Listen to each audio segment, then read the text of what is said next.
She traveled 2,000 miles to marry a man she had never touched, never argued with, never truly known. And he looked her dead in the eye on that train platform and said, "I don't want you." Not in private, not with any mercy. In front of an entire town. Evelyn Hart stood there with a worn suitcase, a second-hand dress, and absolutely nowhere to go, while strangers laughed, whispered, and turned away. But the man who destroyed her in public never imagined what would rise from the wreckage. Drop your city in the comments below. I want to see how far this story travels. Hit like, and stay with me until the very end. This one is worth it. The train from Caldwell arrived 12 minutes late into Red Creek, which was 12 minutes longer than Evelyn Hart had to compose herself before her entire life changed direction permanently. She sat in the last car, the cheapest seats, pressed against a window fogged with cold. Outside, the frontier town appeared slowly through the gray morning, a main street of uneven planks, a few storefronts with painted signs, a water tower leaning slightly to the left, as though it had been arguing with the wind for years and was starting to lose. Cattle pens sat at the western edge of town, a church with no steeple, a sheriff's office with a cracked front window patched with brown paper. Red Creek was not what she had imagined, but then very little about the last 3 years of her life had turned out the way she imagined. Evelyn pressed her palm flat against the cold glass and stared. She was 25 years old, which in 1883 meant she had already been called an old maid twice to her face and several more times behind her back. She knew because people in small towns have never been particularly careful about where their voices carry. She had grown up in one, Denton Falls, Ohio, and she understood the particular cruelty of community, the way neighbors smile at your face and dissect your choices the moment the door closes behind you. She had left Denton Falls with very little: a suitcase containing 2 dresses, a winter coat with a fraying hem, 3 books, a photograph of her mother taken the year before she died, and $43 folded inside a handkerchief at the bottom of her skirt pocket. She had sold her mother's rocking chair to get the train ticket. She told herself she would buy another one someday. She didn't entirely believe it. The advertisement had found her through her cousin Margaret, who had found it in the back pages of a regional gazette that circulated through 3 counties. Widowed landowner, Red Creek, Wyoming Territory, seeks woman of good character and working disposition for purpose of marriage and household management. 2 children. Respond in writing to Box 44. It was not a romantic advertisement. It wasn't trying to be. That was, oddly, what made Evelyn trust it. She had written back. A careful letter, honest about who she was. No family left, modest education, experienced with farm work, cooking, and the general maintenance of a life built from necessity rather than comfort. She was not glamorous and did not claim to be. She wrote, "I know how to keep a house through hard winters and harder years, and I do not frighten easily." The reply came 3 weeks later. His name was listed as Mr. D. Carlyle. He confirmed the arrangement in brief, practical sentences. He mentioned the children were young. He mentioned the winters were brutal. He gave her an arrival date and the name of the platform in Red Creek. He did not describe himself further, and she did not ask him to. There was a kind of dignity in the simplicity of it, she thought. 2 practical people solving a practical problem. She had folded that letter and believed in it. That was her first mistake. The train slowed with a long groan of metal, steam hissing up past the windows in white clouds. Evelyn gathered her coat around her shoulders. It was April, but the Wyoming wind had not received the news about spring, and lifted her suitcase from the rack above her seat. The suitcase was heavier than it looked. She had repacked it 4 times before leaving Denton Falls, trying to reduce the weight, and each time put everything back in because she could not decide what mattered less. She carried everything she owned down the aisle. A man near the front of the car, broad and well-fed, glanced at her suitcase and then at her face and said nothing, which was still somehow worse than if he had spoken. Evelyn stepped off the train onto the platform. There were perhaps 40 people gathered. Not all of them were there for her arrival. This was simply the train coming in, the weekly event, the one disruption to routine that Red Creek permitted itself. But a significant cluster of them had clearly come to observe. Word had spread that Douglas Carlyle was collecting his mail-order bride today. In a town of fewer than 300 people, that was sufficient entertainment to pull a crowd on a cold Thursday morning. She saw him immediately. She knew it was him not because she recognized him. She had no photograph, no description beyond widowed landowner, but because he was the only man on the platform who was looking at her the way people look at a purchase they've reconsidered. Douglas Carlyle was somewhere north of 40, thick through the chest, with a dark beard trimmed close, and eyes that were not unkind in the abstract, but were, in this particular moment, filled with something that looked distressingly like regret. He wore a good coat. His boots were clean. He was exactly the kind of man who would have written those careful, practical letters. He was also already shaking his head before she had taken 3 steps toward him. Evelyn stopped walking. The crowd had gone quiet. Not completely. There were still the sounds of the train settling, a child crying somewhere behind the depot, a dog barking from across the street. But the specific conversation hum of 40 gathered humans dropped away to near nothing, the way it does when people understand something significant is about to happen and don't want to miss it. "Miss Hart," his voice carried. He didn't appear to intend it that way, but the cold air and the silence made it carry anyway. "Mr. Carlyle," she said. Her own voice was steadier than she expected. He looked at her for a long moment. The kind of look that is an assessment, the kind that measures and finds the measurement insufficient. "I received a letter," he said, "last week, from a woman in Cheyenne, a woman I had correspondence with some months before your own response arrived." He paused, cleared his throat. "She's agreed to come instead. Her arrival is next month." Evelyn said nothing. She was still holding her suitcase. "I wrote to notify you," he continued, and there was something almost like genuine discomfort in the words.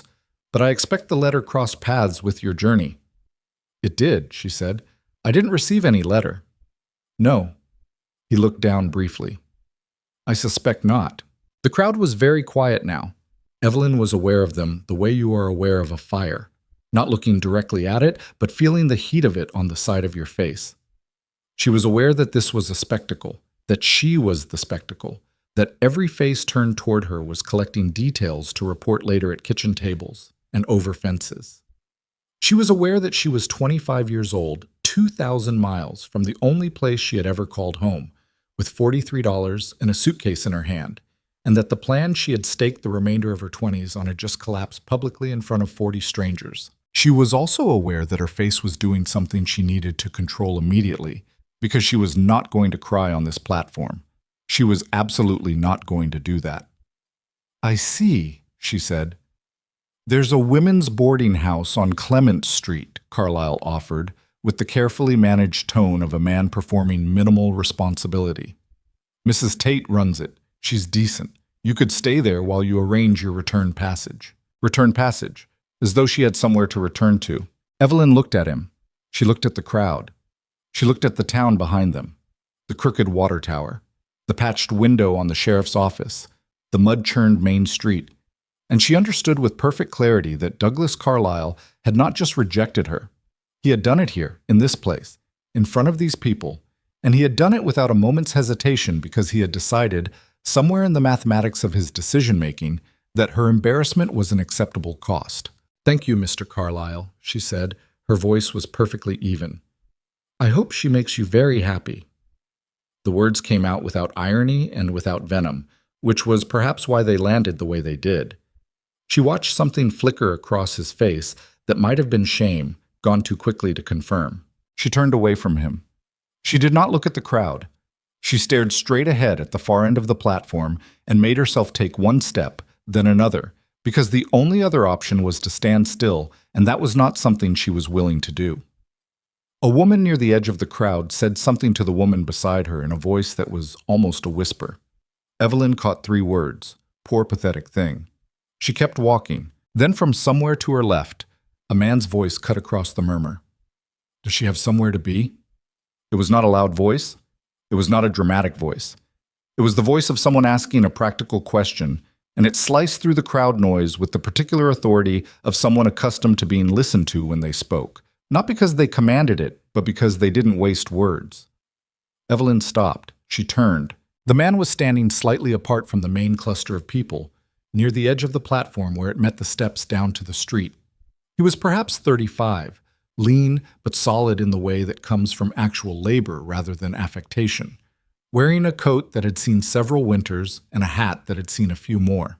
He had dark hair going a little gray at the temples, and a face that was not handsome in any conventional frontier town poster way, but was honest, if honesty can be a quality of a face. The kind of face that hasn't practiced expressions in a mirror. He was looking at Douglas Carlyle. "Does she?" he repeated. Carlyle blinked. "That's not—" "I'm asking a direct question," the man said. Not aggressive, just very clear about the question. "She can go to Mrs. Tate's," Carlyle said, with a slight edge now. "I mentioned it." "Mrs. Tate's been full since February," the man said. He said it like information, not argument. "I fixed her water pipe 2 weeks ago. She's got no spare rooms." A beat of silence. The man turned his eyes to Evelyn then. They were gray-green, she noticed. Difficult to read, not because they were cold, but because they were careful. "My name is Gideon Brooks," he said. "I'm a carpenter. I've got a cabin at the north edge of town. It's got a spare room." He paused, and she understood he was choosing his next words with some precision. "It's not an offer of anything other than a room. I've got 2 children and no time for anything other than work. But you'd have a place to stay until you figure out what comes next." The crowd had gone completely silent. Evelyn looked at him. She was good at reading people. Living alone teaches you to read people quickly because you can't afford to be wrong. And what she read in Gideon Brooks's face was not pity, exactly. It was something more useful than pity. It was a person who had seen something unfair happen and had decided, with no apparent drama about it, to do something rather than watch. "Why?" she asked. He considered the question as though it was reasonable, which it was. "My wife died 2 years ago," he said. "When she was sick, most people watched. A few people helped." He looked at her steadily. "I remember the difference." The entire platform waited. Evelyn became aware, distantly, that she was clenching the handle of her suitcase so tightly her fingers had gone cold. She released her grip slightly. The cold air pressed against her face, and the crowd pressed against her edges, and everything she had counted on had dissolved into the mud of this platform, and she had $43 and nowhere to go. She looked at Gideon Brooks. "All right," she said. She walked toward him. He fell into step beside her without ceremony, without any apparent awareness that the entire town of Red Creek was watching them descend the platform steps together. Or perhaps he was aware and simply didn't find it relevant. Behind them, she heard Douglas Carlyle begin to say something, then stop. She did not turn around. The cabin was a 30-minute walk from the platform, north along a track that left the main street and wound through scrub and pine before opening into a small clearing.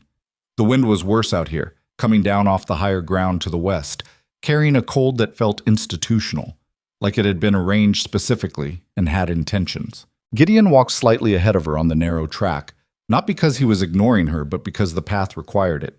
He had offered to carry her suitcase at the edge of town, and she had said no, automatically, before she could assess whether the refusal was pride or habit. He had nodded and said nothing more about it.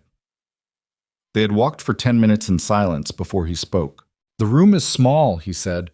"It was a storage room originally. I cleared it out last winter when I thought about taking in a boarder, then didn't get around to finding one." "It's fine," she said. "It has a window. The latch sticks in cold weather. I'll fix it." "You don't have to." "It's not much trouble." Another stretch of silence. The pines on either side of the track had gotten taller and closer. The sky above them was the flat white of clouds that hadn't decided yet whether they were going to do something. "Your children," Evelyn said. "How old?" "Ethan is 11. Lucy is 7. He paused. "Ethan is—" He stopped again, seeming to edit something. "He's had a difficult couple of years. He's a good boy. He's also not going to make this easy for you." Evelyn almost smiled. "Not quite. I appreciate the warning. Lucy is different. She's—" He paused again, and this time the pause had a different quality, softer. "She asks a lot of questions. About everything. I never know how to answer half of them." "What kind of questions?" "Last week she asked me why the moon stays up." He said it without any particular tone, but there was something in it. The specific texture of a parent who has been surprised by his own child and hasn't entirely recovered. "What did you tell her?" "That I'd ask someone who knew." He glanced sideways at her briefly. "I don't have a good answer for that one." "I do," Evelyn said. "If she asks." He nodded, and they walked. The cabin was larger than the word cabin had suggested to her, which had conjured something barely sufficient, some single room with a fire pit and a floor that was mostly ambitious dirt. Gideon's cabin was 2 stories, built with the careful economy of someone who understands structure. The joints tight, the logs laid true, a porch that was not decorative but was clearly used. Tools hung in precise order along one wall, a woodpile stacked with geometric seriousness. It was also, undeniably, a house that had been run by grief for 2 years. Not dirty, not chaotic, but drained. Like a plant that has been watered correctly but never placed in adequate light. The curtains were still there but a little gray. The table was clean, but the chairs had been pushed in wrong and not corrected. Someone had started to repaint the front door and stopped halfway, and the unpainted half had been there long enough that the painted half was already showing wear. Evelyn took all of this in and said nothing about any of it. The children were inside. She heard them before she saw them. A low argument about something that went silent the moment the door opened. Lucy was at the table with a picture book open in front of her, a small girl with her father's gray-green eyes and dark hair in 2 uneven braids that someone, presumably her father, had made their best attempt at. She looked up at Evelyn with the complete, unguarded curiosity of a 7-year-old who has not yet learned that curiosity is sometimes impolite. "Are you the woman from the train?" Lucy asked. "I am," Evelyn said. "Papa said a man was rude to you." Evelyn glanced at Gideon, who appeared to find the far wall interesting. "Something like that," she said.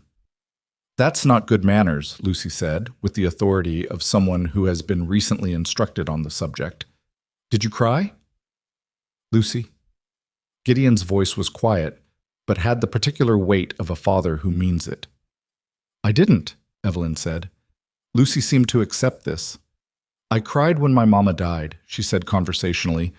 "Papa says it's okay to cry when things are hard." The room was very still for a moment. "Your papa is right," Evelyn said. Ethan was in the doorway to the back room. She had not seen him come in. He was 11 and tall for it, with his father's dark hair but sharper features and eyes that were doing precisely what 11-year-old eyes do when they have appointed themselves guardian of something important, measuring her, finding her suspicious, pre-deciding that whatever she was going to do would probably be wrong. "Why is she here?" he said. Not to Evelyn, to his father. "She needed somewhere to stay," Gideon said. "We're not a boarding house." "Ethan." "I'm just saying, but—" "I know what you're saying." Gideon set his hat on the hook by the door with the deliberateness of a man closing a topic. "She'll have the storage room. She'll be staying until she has a plan. That's the situation." Ethan looked at Evelyn. The look was not friendly and did not attempt to be. Evelyn met his eyes directly and did not try to smile in any way that would have been dishonest about the situation. She just looked at him and waited and then said, "I'm not here to rearrange anything. I'll stay out of your way as much as I can." Ethan said nothing, but he kept looking at her, which was, she suspected, the closest thing to a truce she was going to get tonight. The storage room was small. Gideon had not exaggerated. A narrow bed frame with a rope mattress, a wooden crate serving as a table, a hook on the wall, a window with a latch that required a specific combination of lift and twist that he demonstrated twice before she got it. The cold came through the north wall in a steady conversation. "I can add insulation in the spring," he said. "I may not be here in the spring," she said. A pause. "Right," he said. "Well, if you are." He left her to it. She heard him in the main room for a while, the small sounds of a house settling into its evening routine. The fire built up, Lucy's voice asking something, Ethan's deliberate silence, pans on the stove. She sat on the edge of the rope bed and opened her suitcase and looked at everything inside it. $43.35 now. She had spent change on the platform vendor for water, 2 dresses, a winter coat, 3 books, her mother's photograph. She took the photograph out and propped it against the wooden crate. Her mother looked back at her from 1871, 12 years ago, from a woman who had also spent her whole life rebuilding from whatever had just fallen, who had also made peace with situations that weren't what she'd planned. "Well," Evelyn said to the photograph. She was not sure what else to say. The latch on the window stuck in the cold. She fixed it with the specific combination, lift, twist, and the night air breathed through the gap she'd opened, sharp with pine and coming weather. She was up before dawn. Not because she couldn't sleep, though that was partly true, because there were things that needed doing, and doing things was, for Evelyn Hart, the primary method by which she avoided drowning in her own thoughts. The kitchen was cold. The fire in the main room had burned to coals. She built it up carefully without making more noise than necessary, then went to the kitchen stove and started the process of figuring out what they had and what could be made from it. The pantry was sufficient, but barely. Flour, lard, some dried beans, a small supply of cornmeal, smoked pork of uncertain vintage, some root vegetables going soft in a crate on the floor. Enough. Not comfortable, but enough. She made biscuits. She started a pot of beans. She found coffee and made that too because the morning was the kind that required it. Gideon appeared in the kitchen doorway at first light and stopped when he saw her. "You didn't have to do that," he said. "I know." He looked at the biscuits and then at the coffee and then at her. "I was going to make porridge," he said. "I know. I thought something different might be good." He pulled out a chair and sat down. He was still in his work clothes from yesterday, she noticed, or had changed into identical ones. He poured himself coffee and wrapped both hands around the mug, the way people do when they are very cold or very tired, and he was possibly both. "How long have you been up?" he asked. "A while.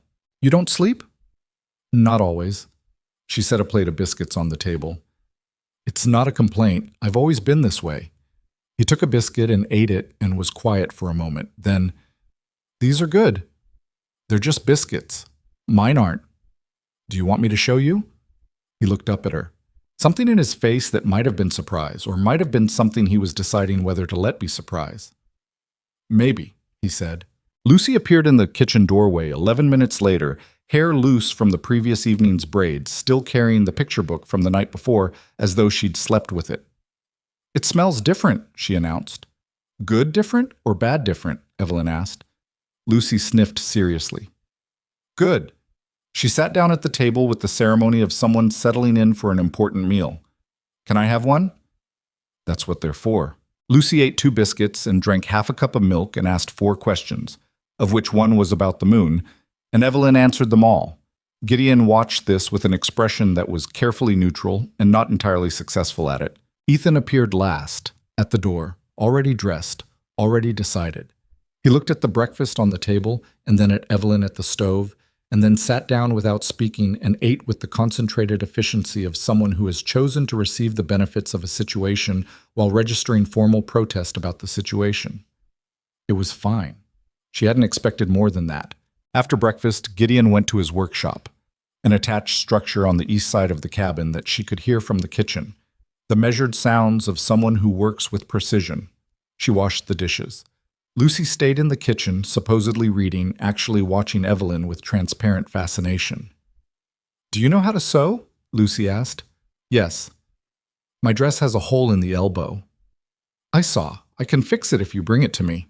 Lucy immediately disappeared and returned in 3 minutes with the dress. Evelyn found a needle and thread in the sewing box on the shelf. The thread was knotted and the needles were in no particular order, but they were there, and sat at the table and began to work. "Mama used to do that," Lucy said. Evelyn kept her eyes on her work. "Do you miss her?" "Yes." A pause. "Do you miss anybody?" "My mother. She died when I was 22. "Were you sad?" "For a long time." "Papa was sad for a long time," Lucy said. "He's better now, but sometimes I can still see it." She seemed to consider this. "You probably saw it." Evelyn looked up from the sewing. "A little," she admitted. "He's good at hiding it," Lucy said, with the expert tone of someone who has been observing closely. "But not as good as he thinks." Evelyn returned to her work. Outside, the wind moved through the pines with a sound like breathing, and the fire in the main room clicked and settled, and Gideon's workshop produced its steady, careful percussion, and the dress in her hands was a simple fix, a small thing, one small right thing in a day that still had many hours left to be uncertain in. A week passed, then another. The town of Red Creek did not forget. Small towns never forget. They simply cycle the forgetting through enough retelling that it becomes part of the furniture, present in every room without anyone consciously deciding to keep it. She was the woman Carlyle left on the platform. She was the one staying with Gideon Brooks, if you can believe it. She was a subject of very specific community attention, the kind that dresses itself as concern but is primarily entertainment. When she went to the general store for the first time, 3 days after her arrival, the man behind the counter, Mr. Abner Foss, she would learn, 50 years old, a widower himself, with the particular self-appointed authority of someone who runs the only general store in town, looked at her over the counter with an expression that wanted to be kind but was working too hard at it to get there. "Miss Hart," he said, "I heard about your situation." "I expect you did," she said. "Are you finding everything you need out at the Brooks place?" She had a list in her hand. Gideon had given her money from a small jar on the kitchen shelf, not much, just what was needed, and told her what they were short on without appearing to register that he was trusting her with money 2 weeks into knowing her, which suggested either poor judgment or good instinct, and she was reserving opinion on which. "I'm managing," she said. "I need flour, baking powder, and if you have dried apples, those would be useful." Foss got the things without further commentary, but she was aware of the other 2 women in the store listening with total alertness while appearing to examine bolts of fabric. When she turned to leave, one of them, a woman around 40 with a composed, self-satisfied face that Evelyn recognized from every town she had ever been in, the specific face of someone who has decided community standards are their personal responsibility, spoke up. "Staying much longer, then?" the woman said. She said it pleasantly. That was the thing about this particular kind of question. It always came wrapped in pleasantness, which makes it difficult to respond to without appearing unreasonable. Evelyn turned. "I'm not sure yet," she said. "Only it's a bit irregular," the woman said. "A single woman staying with a widower. People do talk." "I've noticed," Evelyn said. "It reflects on him, you understand. He's a good man. We wouldn't want—" "I understand your concern," Evelyn said, keeping her voice even. "It's a practical arrangement and a temporary one. I'm grateful for it, and I expect Mr. Brooks is capable of managing his own reputation without assistance." She paid for her purchases and left. Her hands were shaking slightly by the time she reached the street. Not from anger, exactly. From the effort of maintaining control in the face of something that wanted to knock her down again. Because the thing about being publicly humiliated once is that it lowers the threshold. Smaller things start to feel like attacks, and you have to keep reminding yourself what is actually a threat and what is just noise. She stood in the cold street with her parcel under one arm and looked at Red Creek in the flat morning light. She was here. She had arrived. The plan had failed, and she was still here. So she started walking back to the cabin. The porch steps had a problem. The third one from the bottom had been bouncing slightly for days, a soft give underfoot that telegraphed eventual failure. She had noticed it on her second day. She had not said anything about it because it was his house and not her business. On the 11th day, she fixed it. It was not a complicated repair. The issue was a single nail that had worked loose and a board that needed reseating and a second nail to correct the angle. She found the tools in the workshop in an organized rack along the south wall, and she found nails in a correctly labeled jar, because Gideon Brooks's workshop was the most ordered space in the cabin, possibly the most ordered space in Red Creek, and she was careful to take only what she needed and return everything to its place. She had the step fixed in 20 minutes. Gideon came out of the workshop in the afternoon to find her sweeping the porch and stopped at the top of the steps. He tested the third step. He tested it again. "You fixed it," he said. "It was going to break." "I know." He looked at the step, then at her. "I meant to get to it." "There's always something else," she said. He stood there for a moment, then he said, "Did you work on buildings before?" "My father was a carpenter," she said. "Like you." Something shifted in his face. Small. She might have imagined it. "He taught you?" "He didn't mean to. I just watched." She paused. "I was better at it than he thought." The corner of his mouth moved, not quite a smile, but something on its way there. "There's a window in the back room," he said. "The frame is swollen from moisture. I've been fighting it all winter." "Show me," she said. He showed her. They worked on it together for an hour, the two of them in the narrow back room with the tools between them, and he discovered she had not been overstating the watching. She had learned well. "Your father was good," he said, at one point, examining a join she had made. "He was," she said. He died when I was 16. He didn't say I'm sorry in the automatic reflexive way that people use to fill the space around someone else's loss. He just nodded, acknowledging the fact of it, and handed her the next piece, and they kept working. In the evenings, after supper, Gideon sat at the table with the account books for his work, the orders placed and fulfilled, the materials costs, the amounts owed, and the amounts received. She could see from across the room that the numbers were tight, not desperate, but close to the edge that requires care. He never spoke about it, but she could see him adding the same column 3 times, frowning at the total each time as though the third would give him a different answer. Lucy had attached herself to Evelyn with the systematic devotion of a child who has identified something she needs and decided to proceed without asking permission first. She appeared at Evelyn's elbow during cooking, during mending, during the reading hour that Evelyn had established in the afternoon. Just appeared, matter-of-factly, as though the proximity was already established and she was merely continuing it. Ethan held out longer. He was not cruel. He was careful about that, in fact. She suspected that whatever else was happening in his 11-year-old mind, he had been raised with specific standards about how to treat people, and his mother had apparently made those standards clear. He didn't say cutting things to her. He didn't misbehave in obvious ways. He simply refused her, consistently, methodically, with the patience of someone who has decided to outlast a situation. He answered her direct questions with one word when possible. He accepted the food she cooked without comment. He watched her from across rooms with those measuring eyes. On the 16th evening, she was at the table after supper with one of her books when she heard him struggling with something in the back room. A scraping sound, repeated, then silence, then repeated again. She went to look. He was trying to move a heavy wooden chest toward the window, alone. His face had the particular red of someone who is working very hard and is irritated that it's not working. She came to stand beside him and put her hands on one end of the chest. "I don't need help," he said. "I know," she said, "but it'll go faster." He looked at her hands on the chest. He looked at her face. He clearly calculated whether to maintain his position at the cost of his goal or modify his position to achieve his goal. "Fine," he said. They moved the chest on the count of 3. It went easily with 2 people. He stepped back. She stepped back. The chest sat under the window where he apparently wanted it. "Thank you," he said. The words came out like he was paying a debt he hadn't wanted to incur. "Sure," she said. She went back to her book. He was watching her from the doorway when she settled back at the table, but she didn't look up, and after a while he went to his own room, and that was that. Small things. Small things adding up in the accounting of daily life.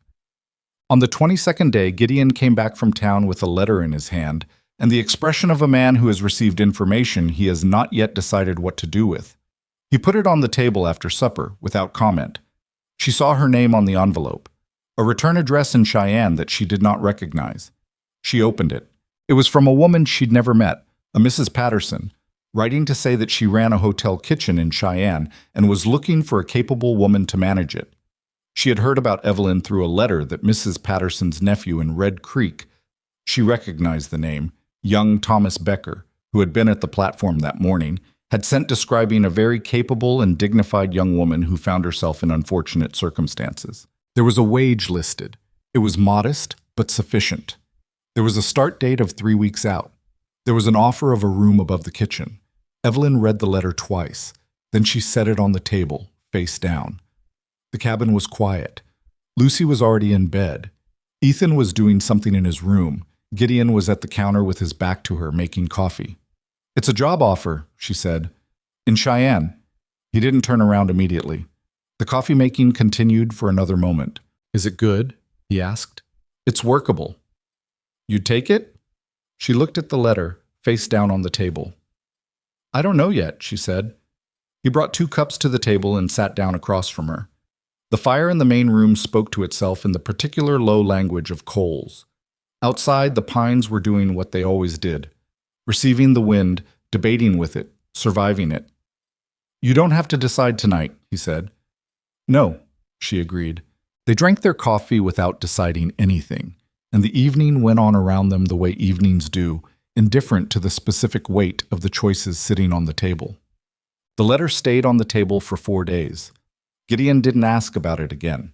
She could tell it required effort not to.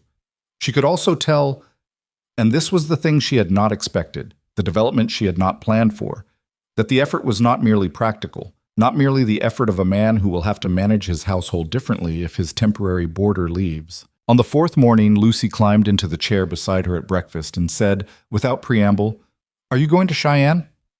"I don't know, Evelyn said. "I don't want you to go," Lucy said. "I decided."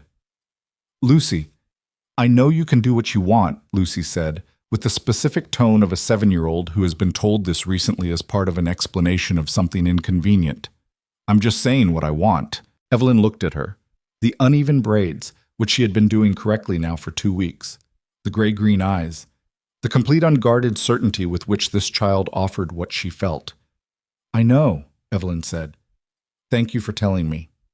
From across the table, behind his bowl, Ethan looked up from his breakfast for a long moment. He didn't say anything. He went back to eating.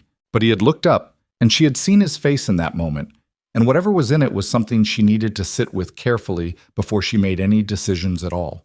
The letter from Cheyenne sat on the table, face down, for 3 more days. Then she turned it over, read it one final time, and folded it back into its envelope. She had not decided yet, but she was beginning to understand the weight of what she would be deciding between, and that, she had learned, was the beginning of knowing what you actually want, as opposed to what you thought you needed when you arrived. The pines moved in the wind outside. The cabin was warm. The letter from Cheyenne stayed in her coat pocket after that. Not on the table anymore, not face down like an unanswered question in the middle of the room, but folded small and carried with her the way you carry a decision you haven't made yet, close enough to feel, not close enough to act on. She hadn't told Gideon what she'd decided, partly because she hadn't fully decided, partly because saying it out loud would make it real in a direction she wasn't sure she wanted. April turned the corner into early May without much ceremony. The snow didn't disappear so much as retreat, pulling back from the clearing around the cabin, thinning on the track into town, leaving behind mud that was spectacular in its depth and commitment. Evelyn ruined her second-best shoes on a Tuesday and spent an evening restitching the sole back on with the specific wordless irritation of someone who cannot afford to replace things. Life at the cabin had settled into a shape. Not a comfortable shape exactly, more like the shape of furniture you've rearranged to fit a room it wasn't made for. Functional, provisional. She cooked breakfast and most suppers. Gideon handled the heavy outdoor work and his carpentry orders. Lucy followed Evelyn through the days like a small, determined shadow.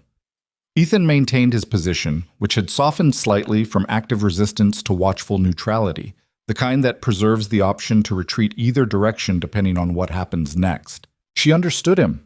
She had been 11 once, and she remembered how enormous and unfair the world felt at that age, and how the only control available was the control over what you let in and what you kept out. Ethan was keeping her out, but less completely than before. She counted that.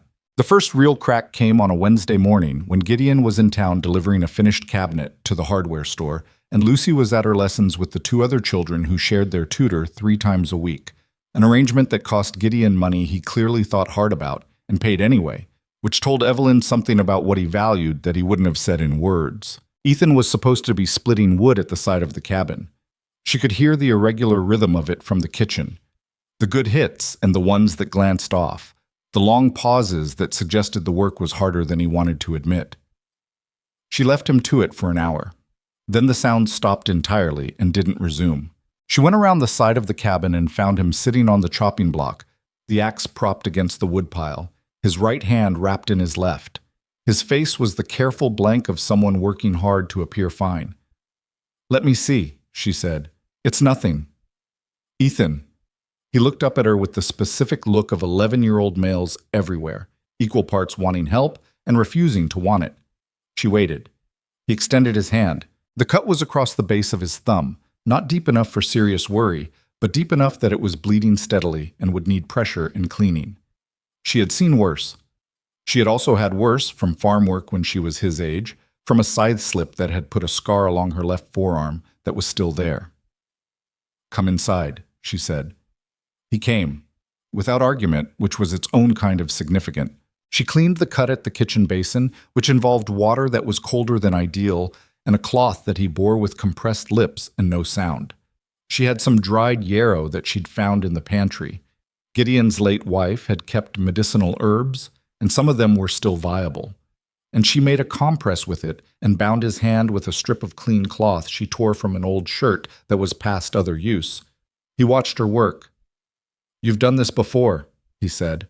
"Farm work," she said. "Plenty of practice." A pause. She tied off the binding. "Papa doesn't know how to do that," Ethan said. "The herb part." "Most people don't," she said. "Your mother probably knew." She said it carefully, as a fact, not a sentiment. She had learned that with him, sentiment was the thing that made him close, and facts were what he could receive. Something moved in his face. She knew all kinds of things like that. He looked at his wrapped hand. "She made a tea when we were sick. I don't know what was in it, but it worked. Yarrow and dried ginger, maybe. That's the common one." "Maybe." He flexed his fingers slightly and winced. "She had a book, a green book with remedies in it. I don't know where it went." Evelyn thought of the shelf in the back room, the one she hadn't fully investigated. "I'll look," she said. "You don't have to." "I know." She found the book 2 days later behind a stack of old seed catalogs on the back shelf. Green cloth cover gone soft with handling, pages annotated in a careful, slanted hand, measurements, adjustments, notes in the margins like "add more honey for Lucy." "She won't take it otherwise," and Ethan, half dose, always upset his stomach. Personal, specific. A woman's knowledge of her own family recorded in small, careful ink. She brought it to Ethan without ceremony, just set it on the table in front of him after supper. He looked at it for a moment, then he picked it up and took it to his room and didn't come back out that evening. She didn't expect him to. Some things need to be received in private. Gideon had seen the exchange from across the room. Later, after the children were in bed, he was at the table with his account books, and she was mending by the fire when he said, without looking up, "That was his mother's." "I thought it might be," she said. He was quiet for a moment. "He hasn't talked about her much, since she died." "He talks about her a little," Evelyn said. "Just not always to the people who are also grieving her. Sometimes it's easier to tell someone who doesn't have their own sadness in the way." Gideon looked up from his books. He was doing the thing again where his face was carefully neutral and not entirely getting there. "Is that experience?" he said. "Or just a guess?" "Experience," she said. "My father died when I was 16. My mother couldn't talk about him without falling apart. So I talked about him to the neighbor's dog for about a year." He stared at her. "The dog was a very good listener," she said. Something happened then that she hadn't seen yet. His face broke briefly into something unguarded. Not quite a laugh. Close to it. Something that had been very carefully maintained came loose for just a second. He looked back at his books, but the something almost a laugh had happened and couldn't be taken back, and the room felt slightly different after it. She returned to her mending and didn't say anything further because she understood instinctively that the moment was like a deer in a clearing. If you acknowledged it directly, it would disappear. The fire settled, the account books rustled. Outside, the May wind moved through the pines and for once didn't sound like argument. It sounded more like conversation. She stayed in the cabin that night, and the next, and the one after that. The letter from Cheyenne remained in her coat pocket, folded smaller now from handling. She didn't take the job in Cheyenne. She didn't announce this decision. She simply continued to be there, and the decision became a fact through continuation rather than declaration. And Gideon didn't ask, and she didn't explain, and somehow that was the right way for it to happen. What she was, technically, was a woman with $43 and a suitcase, staying in a man's house with no formal arrangement and no clear future. She was aware of this. She was also aware, with the pragmatic accuracy she had developed across 25 years of life making limited provisions, that what she had in the cabin on the north edge of Red Creek was more than she had anywhere else. Not in a dramatic sense, not in a cinematic sense, but in the real sense, the daily sense, the sense of waking up and the day having some shape to it that she had contributed to. That was not nothing. She went to town alone twice a week, for supplies and occasionally to speak with Mrs. Holt, the woman who ran the dry goods counter on the main street's eastern end, and who had, from the very beginning, treated Evelyn with a matter-of-fact decency that had nothing performative about it. Mrs. Holt was 60, a widow of 15 years, A woman who had opinions and kept most of them to herself, and expressed the rest with the precision of someone who charges by the word. "You're staying, then?" Mrs. Holt said on Evelyn's 5th visit to the store. "It appears so," Evelyn said. "Foss thinks it's irregular." "Foss thinks everything west of his own property line is irregular." Mrs. Holt's mouth twitched. "The Patton women think you've designs on Gideon." "The Patton women think everyone has designs on everything," Evelyn said. "They run short of other entertainment." Mrs. Holt studied her. "Do you?" Evelyn looked up from the bolt of fabric she'd been examining. "I'm trying to get through a winter in a place where I don't know anyone, with very little money and no particular plan," she said. "I don't have energy left for designs." Mrs. Holt seemed to consider this. Then she said, "He's a good man. Difficult in the way men who've been through real grief are difficult, closed up in places, but good underneath." "I know," Evelyn said. "Do you?" "I've had some time to notice." Mrs. Holt cut the fabric and wrapped it without further comment. But as Evelyn paid and gathered her parcels, the older woman said, "He came in here 3 days after you arrived, you know. Bought thread and a packet of beeswax and a good quality bolt of wool." She looked at Evelyn. "Asked me what I thought a woman of practical habits would need to get through a Wyoming winter. Didn't say your name, didn't have to." Evelyn stood at the counter. "He'd already decided you were staying before you had," Mrs. Holt said. She handed over the parcel. "I thought you might want to know that." Evelyn walked home in the cold with her parcels and that piece of information turning over in her mind like a stone you keep picking up to look at from a different angle. The days lengthened. She found rhythms she hadn't expected. Tuesday morning, she baked bread because Gideon's bread was honest but dense enough to use as structural material, and Lucy had begun to treat Evelyn's loaves as a significant event. Thursday afternoons, while the children were occupied, she cleared the small vegetable patch behind the cabin that had been left untended since the previous autumn, pulling the dead growth, turning the soil where it had gone hard and gray, adding ash from the fireplace in the way she had learned from watching her mother's garden survive Ohio winters. Gideon came around the cabin one afternoon and found her on her knees in the dirt, with her sleeves pushed up and her hair escaping its pins from the work. And he stopped and looked at the cleared patch, and then at her. "You don't have to do that," he said. "The soil's decent under the top layer," she said, without looking up. "If we plant in 2 weeks, we'll have greens by July, beans by August." A pause. "We," he said. She looked up then. She hadn't noticed her own word choice. "If you plant," she corrected. He crouched down beside her and picked up a handful of the turned soil and rubbed it between his fingers, looking at it the way someone looks at wood grain, assessing, reading. "It is decent," he said. "I thought so." He set the soil back down. Neither of them moved for a moment. They were both looking at the cleared earth, which was safer than looking at each other. And they both seemed to understand this, and the moment stretched out in the particular way of moments that contain more than one thing and need a little time to hold all of it. "I'll get seeds from Foss tomorrow," he said. "I'll make a list of what we need." He stood. She went back to turning the soil. "Evelyn," he said. She looked up. He was looking at her with the careful, unperformed expression that was his version of the significant things he never quite said all the way out loud. "Thank you," he said, and it was not about the garden. She nodded once and turned back to the soil, and he went back to the workshop, and the garden became a shared project without either of them announcing it as such, which was how most of the real things in that cabin seemed to develop, gradually, through action rather than declaration, real before either of them had properly admitted it. She taught Lucy to braid her own hair that month, which took 3 sessions and considerable patience from both of them, and produced on the 3rd attempt something that was not quite even but was entirely Lucy's own work, which made Lucy announce the achievement to Ethan with a volume and self-satisfaction that Ethan received with older sibling resignation. She helped Ethan with his figures on 2 evenings when he was struggling with a problem the tutor had assigned. She didn't do it the first time he sat at the table with the paper in front of him and the specific tight-faced expression of someone losing a fight with arithmetic. She waited until he had been at it long enough that the expression had shifted from determined to genuinely stuck. And then she said from across the room, "Do you want another pair of eyes on it?" He looked at her. The calculation again. Pride against necessity.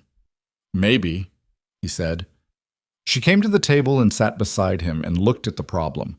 And the issue was a simple procedural error he'd been repeating, and she showed him where without making it a lesson and without making it an occasion, just showed him and then let him work it from there.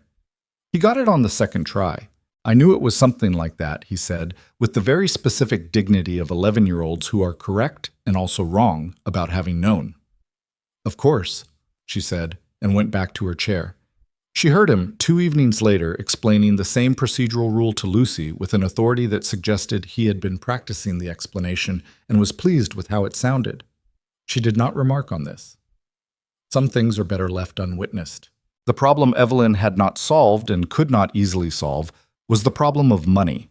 Her $43 had become $31, mostly on small necessities: thread, a pair of work gloves, her ruined shoes, a packet of medicine when Lucy developed a week-long cough in mid-May. She had no income. She was contributing labor, but labor is not the same as income, and she was acutely aware that the difference mattered. She could not stay indefinitely on the charity of a man who was already working at the thin edge of his own margins. That was a fact she returned to regularly, turning it over the way she turned over difficult soil, looking for the angle that made it workable. She made an approach to the seamstress on Clement Street, a woman named Mrs. Dabrowski, about taking in mending work. Mrs. Dabrowski was a small, direct woman from somewhere in Eastern Europe who wore her hair in a complicated braid and had the manner of someone who has done serious work for decades and has no patience for anything that isn't. She looked at the sample mending Evelyn brought, the dress she'd fixed for Lucy, a shirt of Gideon's she'd repaired without telling him, and examined the stitching with the seriousness of a professional assessment. "Fine work," she said. "Consistent tension. You're self-taught." "My mother," Evelyn said, and then years of practice. Mrs. Dabrowski gave her 3 garments to mend as a trial, paid a fair per-piece rate, and said she'd have more if the work came back correctly. The work came back correctly. The arrangement continued. It was not much, a few dollars a week, but it was hers, earned by her hands and her skill, and the specific weight of earning rather than receiving changed something in how she moved through the days. She told Gideon about the arrangement at supper that evening. He was quiet for a moment, and she expected a version of the response men sometimes gave to women working, something that managed to contain both approval and discomfort in equal measure. What he said was, "Dabrowski's good to work for. She pays on time." "She does," Evelyn said. "You could probably get work from the hotel too," he said. "The Mercer House does their linens in-house, but they're always behind. I know because I fixed their laundry room last fall, and they complained about it for an hour." "I'll try them," she said. "I'll mention it," he said. "I've got a job there next week, shelving in the back storage." She looked at him across the table. He was cutting his food and not looking at her, in the way he had when he'd said something he meant more than he was letting on. "Thank you," she said. "It's practical," he said. "Yes," she agreed. Lucy looked between the two of them with the sharp attention of a child who doesn't understand exactly what is happening, but understands that something is and finds this interesting. Ethan was eating with the focused concentration he used when he was listening more than he wanted anyone to know. The supper continued. Outside, the May evening pressed its long light against the windows, the Wyoming sky doing what it did in this particular month, going golden and enormous and indifferent to the small particular lives it was being observed from, which was, Evelyn thought, actually a kind of comfort, once you stopped resenting the indifference and understood it as space. She had space here. Not what she'd planned, not what she'd traveled 2,000 miles for, but space to be herself. Competent, useful, present, in a house that was slowly, imperfectly, with considerable friction and no drama about it, becoming something she had not had in a very long time. Not a home, exactly. Not yet. That word carried weight she wasn't ready to assign, but something on its way to one. It was on a Friday evening in the last week of May that the town made its displeasure official in the particular way that small towns do, through a designated representative. Reverend Alcott's wife, a woman named Margaret, with a permanently arranged expression of gentle concern that Evelyn had come to understand concealed a great deal of efficient judgment, arrived at the cabin in the late afternoon with a loaf of bread and a very specific agenda. Evelyn answered the door. She had flour on her hands, and her hair was loose from working over the stove. "Mrs. Brooks? Miss Hart," Margaret Alcott said, with the infinitesimal pause between the names that was not accidental. How lovely. I brought bread.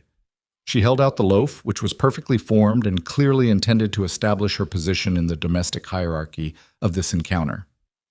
Is Mr. Brooks at home? He was in the workshop and she could hear the saw. He's working, Evelyn said. Oh, well. Margaret Alcott's eyes moved past Evelyn into the cabin's interior with the practiced casuality of a woman cataloging.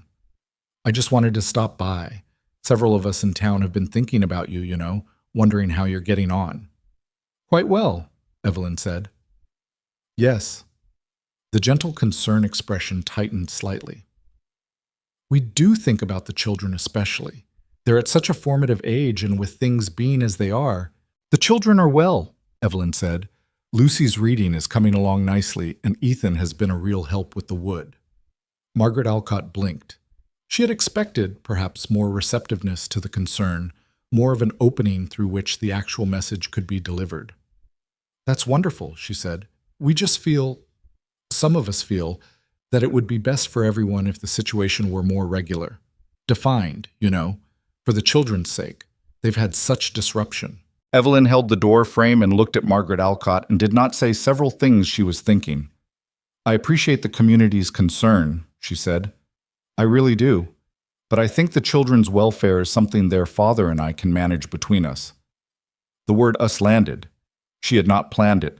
She felt Margaret Alcott receive it. Of course, Margaret said, a beat. I just mean, it's a delicate situation. People notice. People have been noticing since the day I arrived, Evelyn said. I've grown accustomed to it. Margaret Alcott departed with her bread, which she did not leave, and the concerned expression, which she kept on her face all the way down the track. Gideon came out of the workshop 20 minutes later to find Evelyn in the garden with her hands in the soil, which was where she went when she needed to stop thinking about something. Mrs. Alcott stopped by, she said, without looking up. I heard, he said. He had a way of hearing things from the workshop that she had not yet mapped. She's concerned about the children. She's been concerned about my children since my wife died, he said. It doesn't make her wrong. It just makes her persistent. Evelyn sat back on her heels. The garden was coming in now, green beginning to push through the turned soil in thin, brave lines. She thinks the situation needs to be defined, she said. Gideon was quiet. She's not entirely wrong about that, Evelyn said. She said it to the garden, not to him. He came and crouched at the edge of the garden bed the way he had before, forearms on his knees. What would you want it to be? He said. His voice was very even, too even, in the way that evenness sometimes means something is being held carefully. She looked at him. He was looking at the garden. I don't know yet, she said. All right, he said. Do you? A long pause.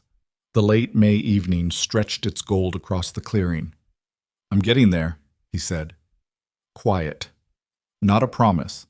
An honest position. She returned to the garden. He stayed crouched at the edge of it for another minute and then stood and went back to the workshop, and the evening carried on around them with its typical indifference to unresolved things. Inside, Lucy was explaining something very detailed to Ethan, who was enduring it with older sibling patience that had, over the past month, developed a genuine undertone of affection. The fire in the main room was burning well. The bread from that morning was on the counter, half gone. The green book of remedies sat on the shelf where Ethan had returned it, next to Evelyn's 3 books, which had migrated there from her room and stayed without anyone deciding they should. The cabin was not solved. The town was not appeased. Her situation was not defined. She had $31 and a suitcase and a room with a sticky-latched window. But the garden was growing, and some things she was learning you have to let grow at the pace they grow at, without forcing them. Her mother's voice rising from somewhere she didn't visit often. Patience isn't the same as passivity, Evelyn. Patience is when you tend something and trust it. She pressed her hands into the soil one more time, feeling the give of it, the life working underneath. Then she stood up, brushed her hands on her apron, and went back inside to start supper. June came in dry and bright, the kind of weather that makes Wyoming look like a promise kept, all wide sky and clean light and the smell of pine warming in the sun. The garden behind the cabin pushed up its green rows with the stubborn optimism of things that don't know they're supposed to be difficult. Lucy checked on it every morning before breakfast, reporting progress to whoever was in the kitchen with the seriousness of someone filing official dispatches. "The beans are coming," she announced one Tuesday. "3 of them, maybe 4. "4 is good," Evelyn said, not looking up from the stove. "Ethan said 4 isn't enough to matter. Tell Ethan 4 is how it starts." Lucy went back outside to relay this. Evelyn heard Ethan's response, which was inaudible but had the cadence of reluctant concession. The cabin had found a rhythm by then. Not a smooth one, not the kind you'd describe to someone as settled, but a functional one, the kind built from repetition and small adjustments and the gradual understanding of how the people around you move through the world. Gideon came in from the workshop at a more predictable hour now. Not always earlier, but more predictably, which was its own kind of signal.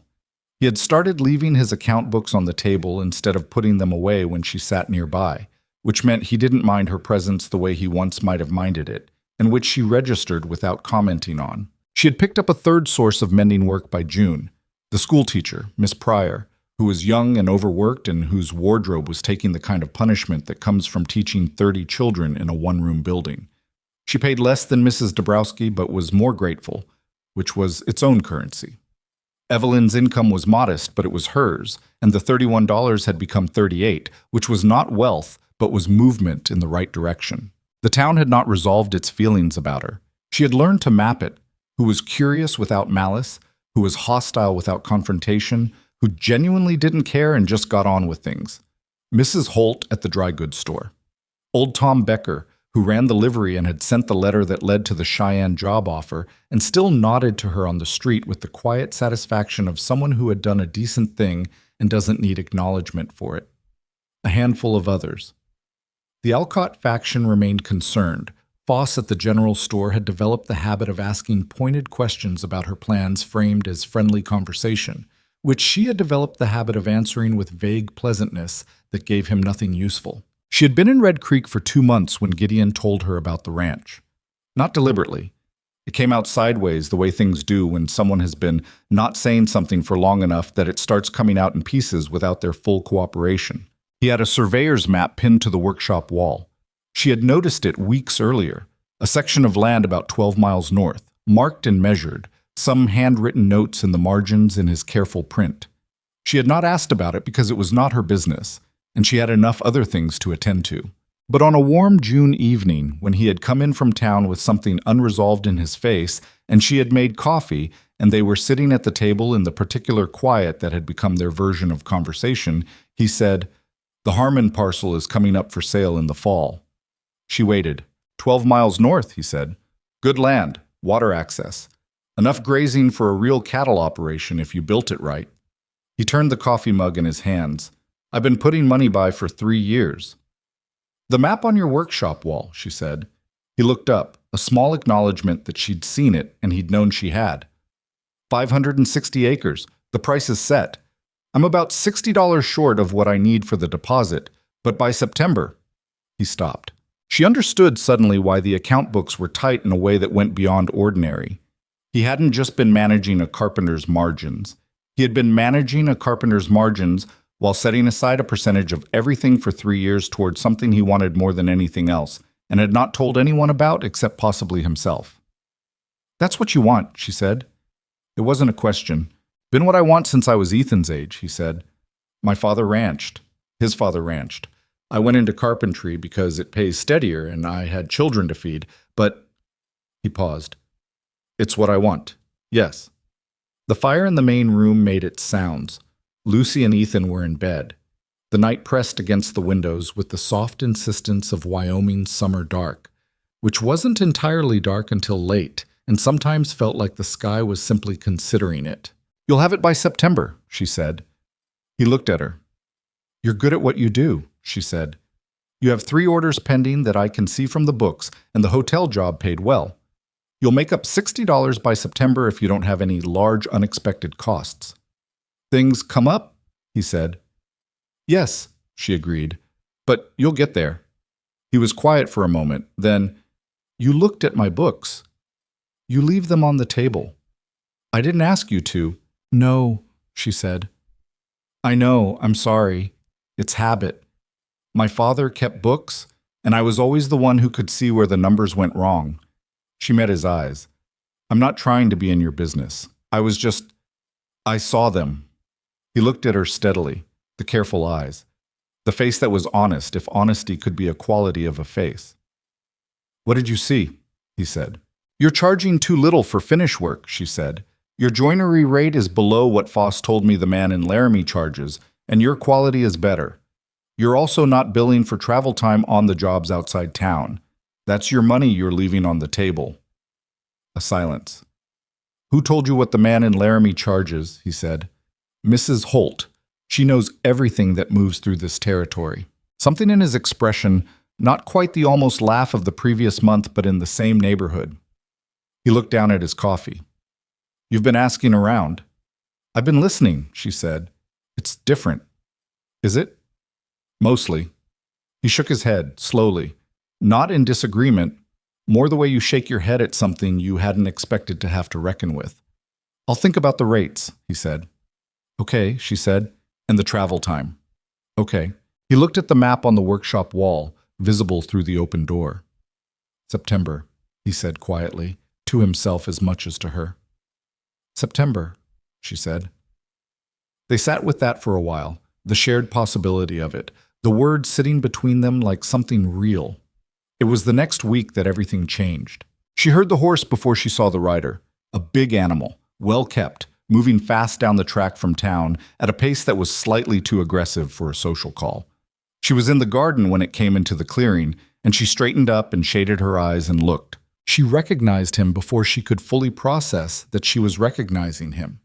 The recognition was physical first, a tightening across her chest, a stillness in her hands, and then cognitive, clicking into place like something she'd been hoping wouldn't need to be true. Calvin Mercer had put on weight since the train platform.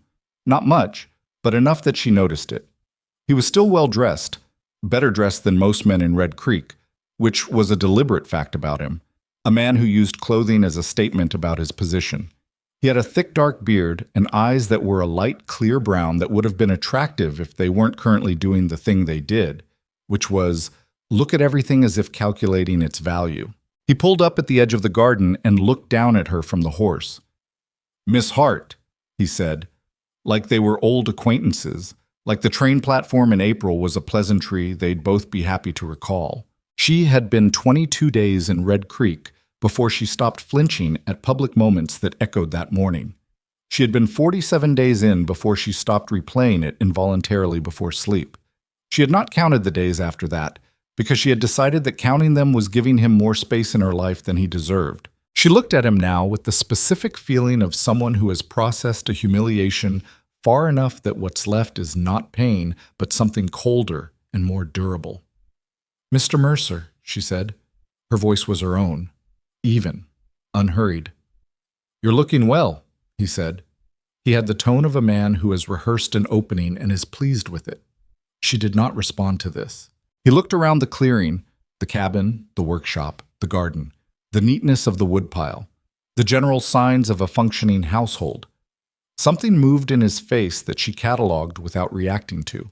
Assessment, calculation, something that might have been surprise at what he found. I heard you'd set up out here, he said. Wanted to come by and speak with you directly. About what? She said. Not a question. A statement that required him to answer. He reached into his coat and produced a folded document. From the garden, she couldn't read it, but she recognized the format. Legal paper, the kind that wants to look authoritative. The marriage contract, he said. Between yourself and myself. Drawn up in Caldwell, signed by both parties, witnessed and dated. She looked at the paper. I signed a contract with a man named Douglas Carlyle, she said. You are not Douglas Carlyle. The slight tightening around his eyes.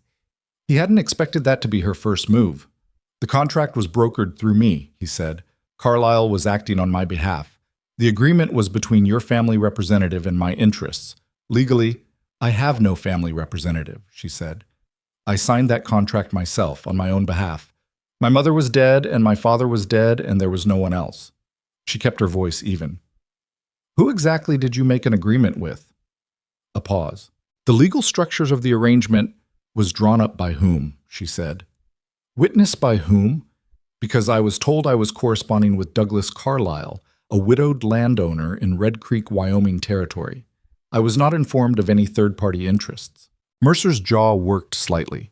He was recalibrating. She could see it, the slight adjustment of a man whose rehearsed approach has encountered a complication he didn't anticipate, namely that the woman he'd dismissed as desperate and compliant had spent 2 months becoming someone who had time to think. "There are legal remedies," he said. "You came here under a contract. You failed to fulfill its terms. There are costs associated with that. Travel arrangements made, arrangements in Caldwell that fell through." "I didn't fail to fulfill anything," she said. "I arrived on the appointed date. I was publicly refused. Whatever arrangements fell through because of that refusal are between you and Douglas Carlyle. Miss Hart." His voice dropped into something that wanted to be reasonable, patient, the voice of a man explaining something to someone who is being unnecessarily difficult. "I'm not here to cause trouble. I'm here because there's a situation that could be resolved simply if you'd be willing to—" "To what?" she said. He looked at her, the clear brown eyes doing their calculation. "To come back to Caldwell with me, where this was all originally arranged, where things could be put right." The word right sat in the air between them. She looked at Calvin Mercer on his well-kept horse with his legal paper and his careful voice, and she thought about the train platform in April, about standing there with $43 in a suitcase while people she would never see again whispered poor pathetic thing. And she thought about the garden behind her with its 4 beans and more coming, and the green book of remedies on the shelf inside, and Ethan's face when he got the arithmetic problem right, and Lucy's uneven braids, and Gideon crouched at the garden's edge saying, "I'm getting there," with the voice of a man holding something carefully. "No," she said.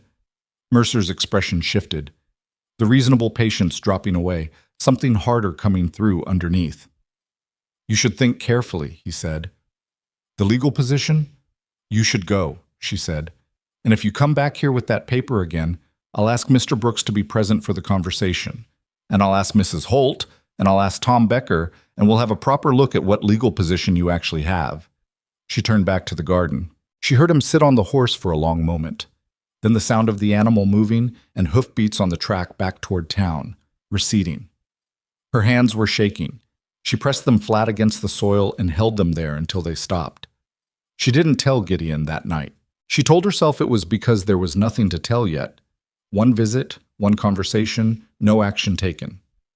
She told herself it would resolve itself, that Mercer had found the reception he found and would recalculate and decide the trouble wasn't worth the cost. She told herself this for 3 days. On the 4th day, Mrs. Holt flagged her down on the main street. "You should know," Mrs. Holt said without preamble, because that was how she operated. "Calvin Mercer has been in town since Monday. He's staying at the Mercer house. Yes, he owns part of it. I know, the name is not a coincidence. He's been talking to Foss and to Alcott, and to anyone else who'll listen about the legal situation regarding your arrival." Evelyn stopped walking. "What is he saying?" "That you came here under a contract that was never properly dissolved. That your current living arrangements are an attempt to avoid that obligation." Mrs. Holt's eyes were steady and direct. "He's framing it as a moral issue, which is a clever angle because it gives the Alcott women something to do." Evelyn breathed through this. "He's building a case," Mrs. Holt said. "Not a legal one. I don't think he has a real legal one, or he'd have gone to the sheriff already. But a community one, the kind where people's opinions become pressure." "Pressure on whom?" Mrs. Holt looked at her. "On you, on Gideon." A pause. "He came into the store yesterday and asked me how long I thought Mr. Brooks would tolerate a scandal attached to his household. I told him it was none of his business, but that was the question he was asking." Evelyn stood on the main street of Red Creek in the June morning and felt the familiar shape of it, the crowd, the judgment, the weight of being the person at the center of a story that other people are telling. She had been there before, she knew its geography, but she was not the same person who had stood on the platform in April. "Thank you," she said to Mrs. Holt. "Truly." "Go talk to him," Mrs. Holt said. She didn't say who him was. She didn't need to. Evelyn walked back to the cabin. Gideon was in the workshop when she arrived. She stood in the doorway for a moment and watched him work.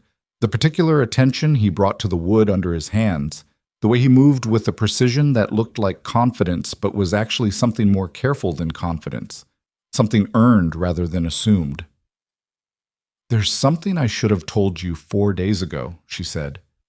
He looked up. She told him about Mercer's visit. All of it. The horse, the contract, the conversation, the no, the shaking hands she hadn't mentioned. She told it factually and in order, and she didn't make herself look better in the telling than she had been. Gideon listened with his hand still on the wood. His face went through several things. The first was a sharpness she hadn't seen before, quick and brief, the expression of someone who has been surprised by news they don't like. The second was a stillness that settled over it, the kind that isn't calm exactly, but is control, a man deciding how to carry something before he picks it up. "He came to the cabin," he said. "Yes." "While I was in town?" "Yes." He set down the plane he'd been using, set it down very carefully on the bench. "And you sent him away," he said. "I did." "By yourself?" "It was my situation to handle," she said. "He came about me, not about you." Gideon looked at her, something in the gray-green eyes that was working itself out. "It's also my house," he said. Quiet, not aggressive, just a fact being stated. "I know. I should have told you that evening. I thought it would resolve itself." "Did you?" "I was wrong." The workshop was quiet except for the sounds of wood and wind, and from the cabin, Lucy's voice telling Ethan something about the beans that Ethan was apparently insufficiently interested in. "He's staying in town," Gideon said, "at the Mercer house. He has a stake in it." Gideon was quiet for a moment. Then, "Mercer, as in the hotel?" "Yes. I built the shelving in their storage room last month." He said it with the flat tone of a man reconfiguring a piece of information. "I know. Mrs. Holt told me."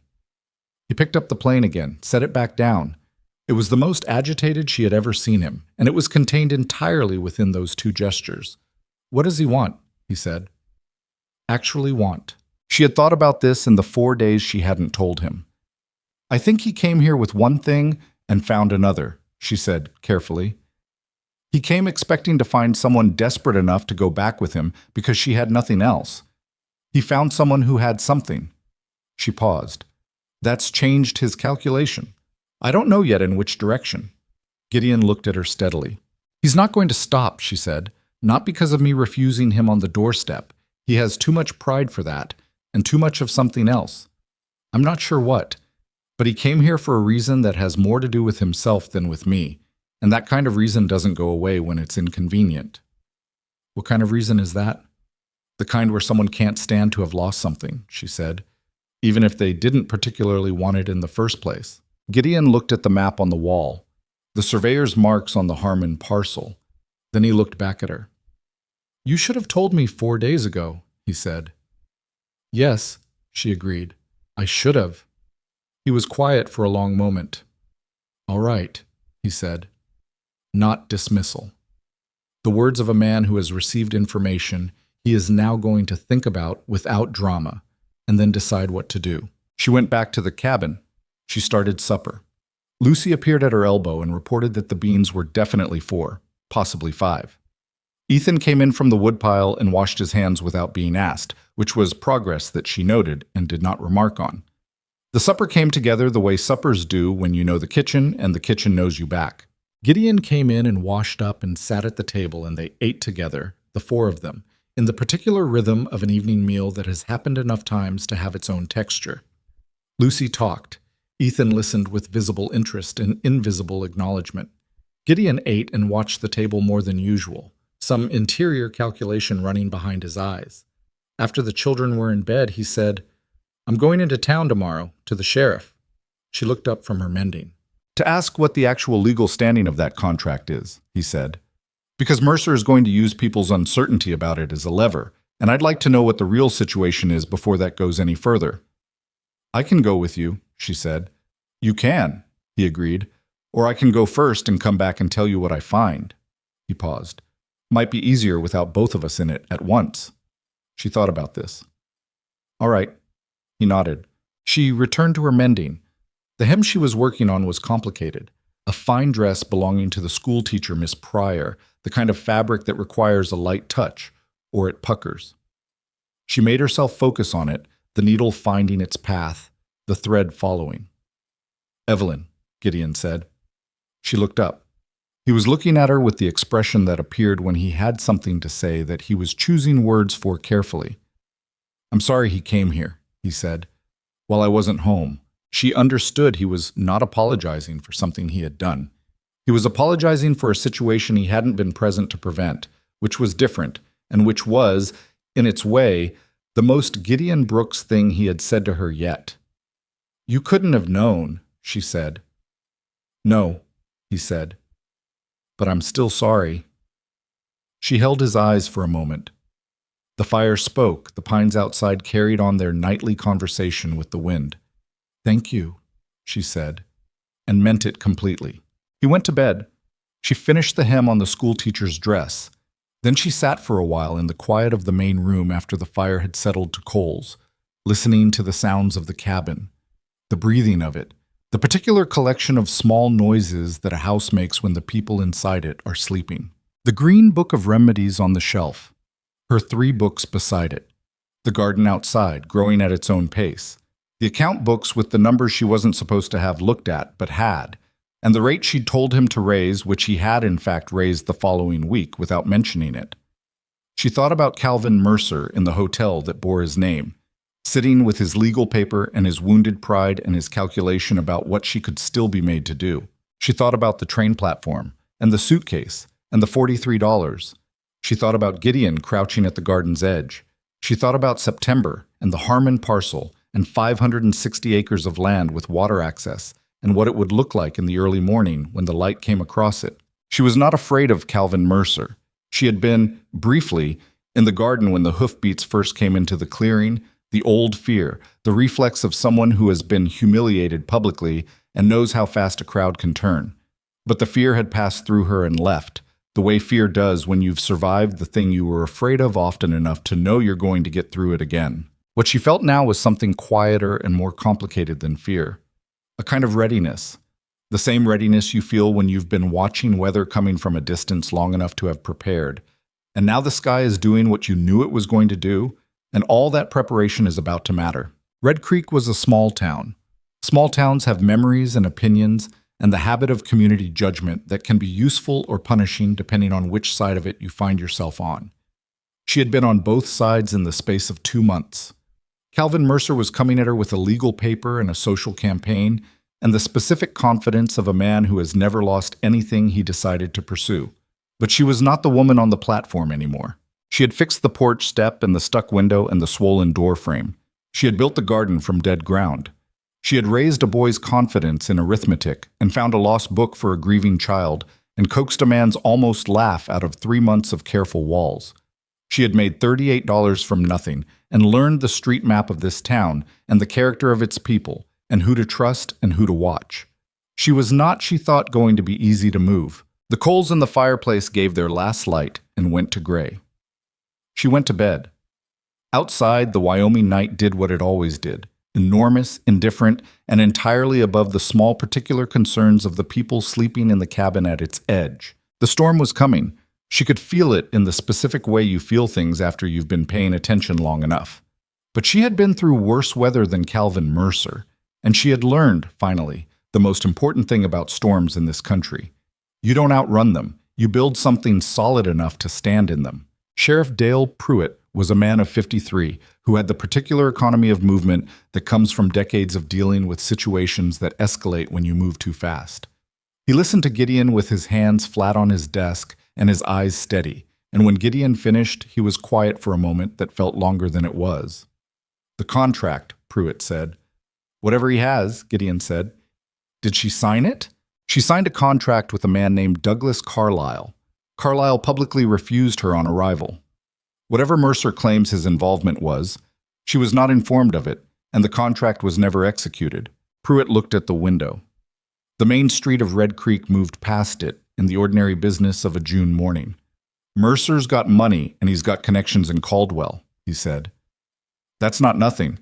A territorial judge who owes him a favor could make things complicated even with a weak case."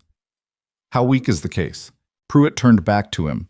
Weak enough that I wouldn't lose sleep over it if I were you. Strong enough that he could drag it out if he wanted to. Make noise. Cost you time and reputation. He paused. The question is what he actually wants. Men like Mercer don't ride 3 days from Caldwell over a marriage contract they have no real attachment to. Gideon had been thinking about this since the night before. Since Evelyn's words sitting across from him, the kind where someone can't stand to have lost something, even if they didn't particularly want it in the first place. He had turned that over in the dark for a long time. He wants to be seen winning, Gideon said. He humiliated her on that platform. She didn't fold. She built something. He can't stand the accounting on that. Pruitt looked at him for a moment. That's probably right, he said, which means there's no legal resolution that fully satisfies him. You win in court, he finds another angle. He's not here for the law. He's here for the result. Then what stops him? Pruitt was quiet. Pruitt. Something that costs him more than he's willing to pay, the sheriff said. Public embarrassment, maybe, or something that removes his leverage entirely. He looked at Gideon. What leverage does he have? Gideon stood up from the chair. I'll think about that, he said. He walked back from the sheriff's office in the June morning and thought about leverage. Mercer's leverage was the contract. Real or not, it gave him a document to waive, and documents intimidate people who don't know enough to challenge them. His leverage was also the town's uncertainty about Evelyn, the undefined nature of her presence in his household that the Alcott women had been nurturing for 2 months like a carefully tended suspicion. And his leverage was money, the implication that he could make legal trouble expensive and prolonged even if he ultimately lost. 3 forms of leverage. Gideon walked and counted them and thought about what removed each one. The contract needed a clear legal statement of its invalidity, which Pruitt had been careful not to quite provide but had clearly implied. A formal challenge would likely succeed. But formal challenges take time and invite the kind of public examination of Evelyn's situation that she had already endured too much of. The town's uncertainty. This one had a simpler resolution, one that had been present for weeks and that he had been approaching with the slowness of a man who understands the weight of what he's approaching and doesn't want to move until he's certain of his footing. The money. This one was the problem. Mercer had more of it than Gideon, and legal trouble is expensive regardless of outcome. He was almost back to the north track when he stopped walking. He stood in the middle of the road and thought about the surveyor's map on his workshop wall. The Harmon parcel. 560 acres. The deposit he needed by September. The money he had spent 3 years accumulating with the specific patience of a man who has wanted something for so long that the wanting has become load-bearing, structural, the thing the rest of his planning was built around. He thought about what Mercer actually needed to go away. The question was not whether he had enough money to fight Mercer legally. The question was whether there was a way to remove the entire foundation of Mercer's position in one movement. Something that settled the contract question, removed the legal threat, and did it publicly enough that there was no angle left to work. He thought about that for a long moment, standing in the road. Then he turned and walked to the bank. He did not tell Evelyn what he was planning. He told himself this was because he needed to think it through completely before saying it out loud, which was true. He told himself it was also because she would argue against it, which was also true, and he didn't want the argument to talk him out of something he had already decided was right. Whether it was the wise decision was a separate question that he was choosing, at this moment, not to examine too carefully. Thomas Aldridge ran the Red Creek Savings and Loan from a building that was slightly more substantial than everything around it, the way banks always are. A reminder that the money inside has opinions about architecture. He was a precise man who kept his accounts in columns so neat they looked printed, and he had been Gideon's banker since Gideon arrived in Red Creek 12 years ago, which meant he had watched the deposit account for the Harmon parcel grow from nothing to its current number with the regularity of the tides. Gideon sat across from him and told him what he needed. Aldridge looked at the number on the paper between them. Then he looked at Gideon. All of it, he said. All of it. That's your deposit for the Harmon parcel. I know what it is. Gideon. Aldridge set the paper down. He was not a man who used first names carelessly. The use of it now meant something. That's 3 years of putting aside. You were 4 months from having the full deposit together. The parcel. I know. If you withdraw now, the parcel will go to whoever makes the deposit in September. You'd have to start over. 3 more years minimum, assuming the land is even still available. I know, Gideon said. A third time. Quiet. Decided. Aldridge looked at him for a long moment. The precise man with the precise columns trying to find the logic in a decision that didn't have the shape of logic from the outside. Is this about the woman? He said. Gideon didn't answer that. I need the withdrawal today, he said. It's your money, Aldridge said finally. The tone of a man who disagrees and will record his disagreement in his own private accounting and then do what he's being asked because it is, in fact, the man's money. He opened his ledger. I'll need 20 minutes. I'll be outside, Gideon said. He waited on the bench outside the bank in the June morning and watched Red Creek go about its business. Foss opening the general store. 2 women from the Alcott Circle crossing the street with their heads together. Old Tom Becker leading a horse out of the livery with the unhurried authority of a man who has done this particular thing 10,000 times and sees no reason to rush the 10,001st. He thought about his father's land in Nebraska, the way it smelled after rain, the specific quality of morning on open grazing land, the light coming across it flat and wide, the particular freedom of a sight line that goes all the way to the horizon without interruption. He had been holding that image for 20 years. He had been building toward it for 3. He thought about Evelyn in the garden with her hands in the soil, saying "we" before she caught herself and corrected it. He thought about Ethan's face the evening Evelyn found his mother's green book, the thing in it that Ethan had taken quickly to his room to be alone with. He thought about Lucy asking every morning about the beans. He thought about the letter from Cheyenne that had sat face down on the table for 7 days and then disappeared into Evelyn's coat pocket and then eventually simply stopped being mentioned, which was the quietest and most decisive thing he had witnessed in recent memory. Aldridge came out with an envelope. Gideon stood and took it and put it in his coat. I think you're making a mistake, Aldridge said. You might be right, Gideon said, but it's mine to make.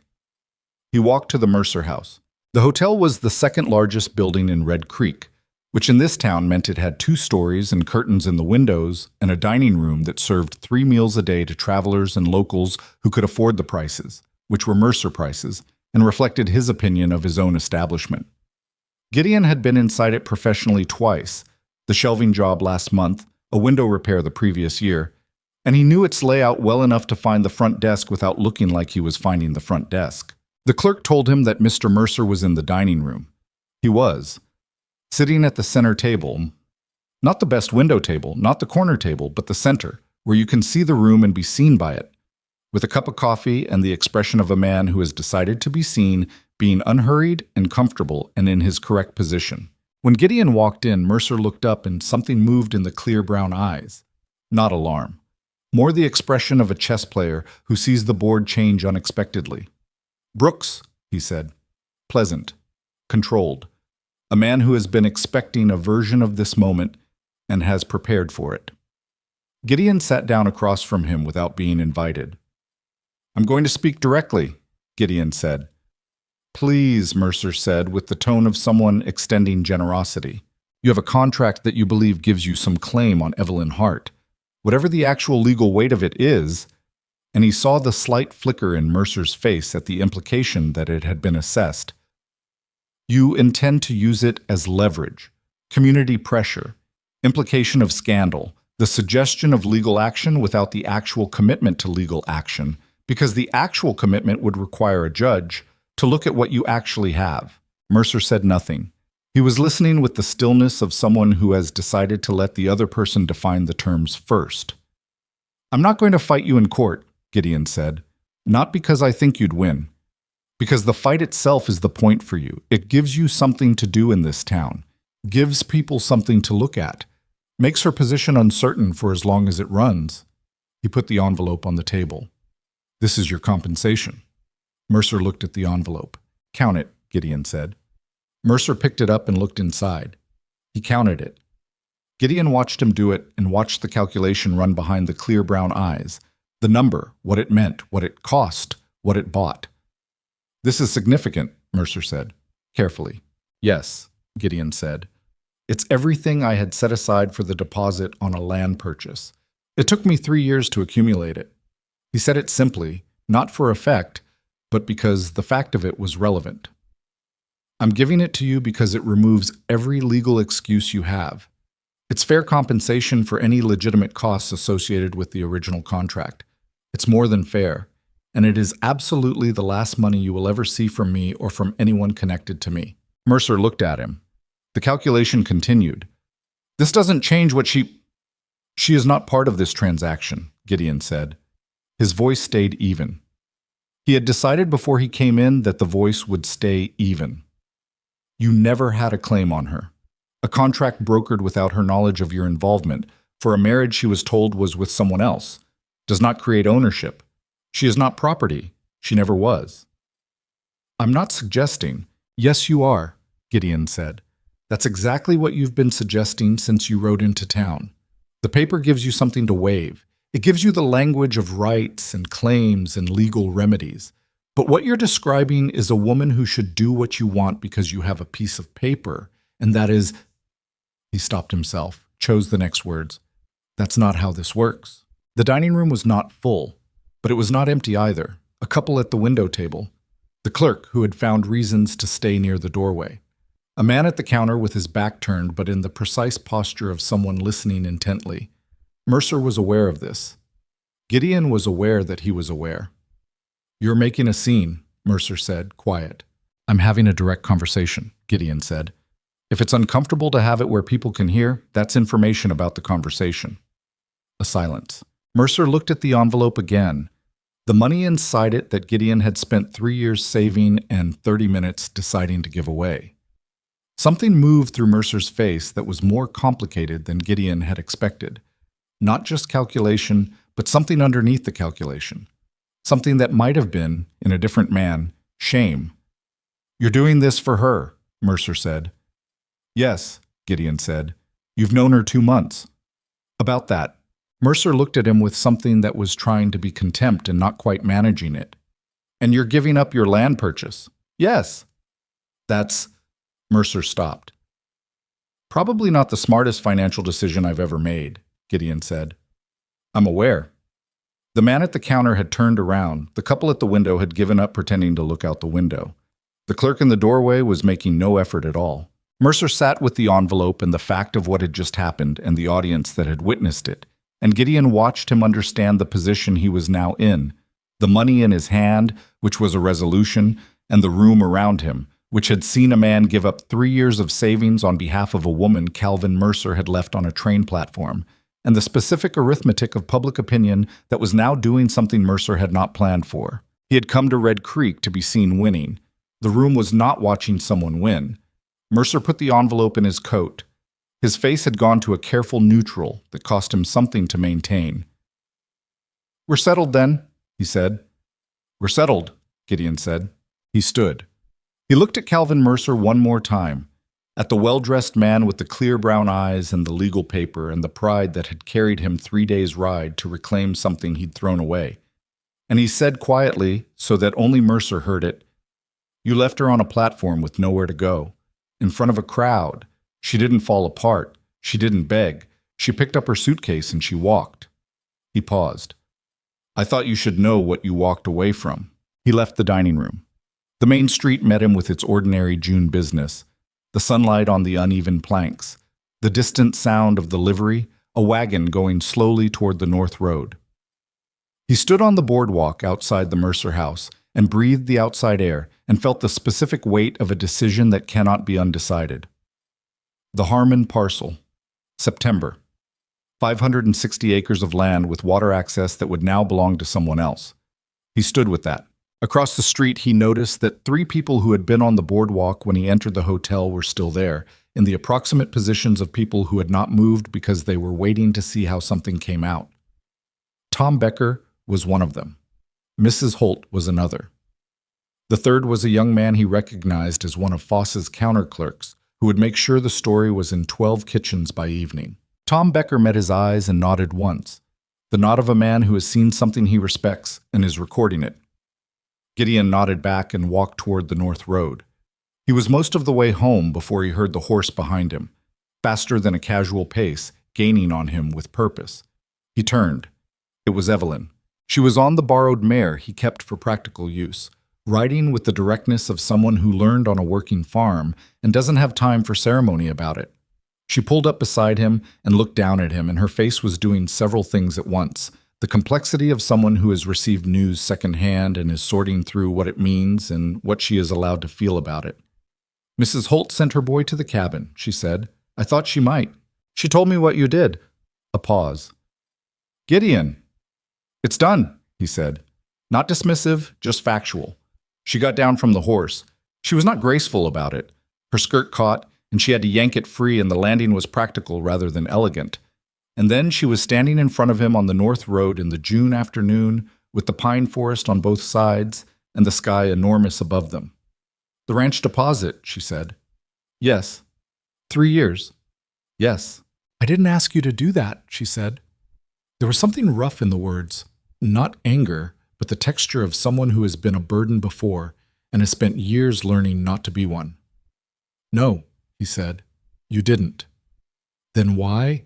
"Because he needed a reason to go," Gideon said. "And the only reason that actually works with a man like that is a reason that costs him something. Taking the legal argument away removes the thing he was using to stay."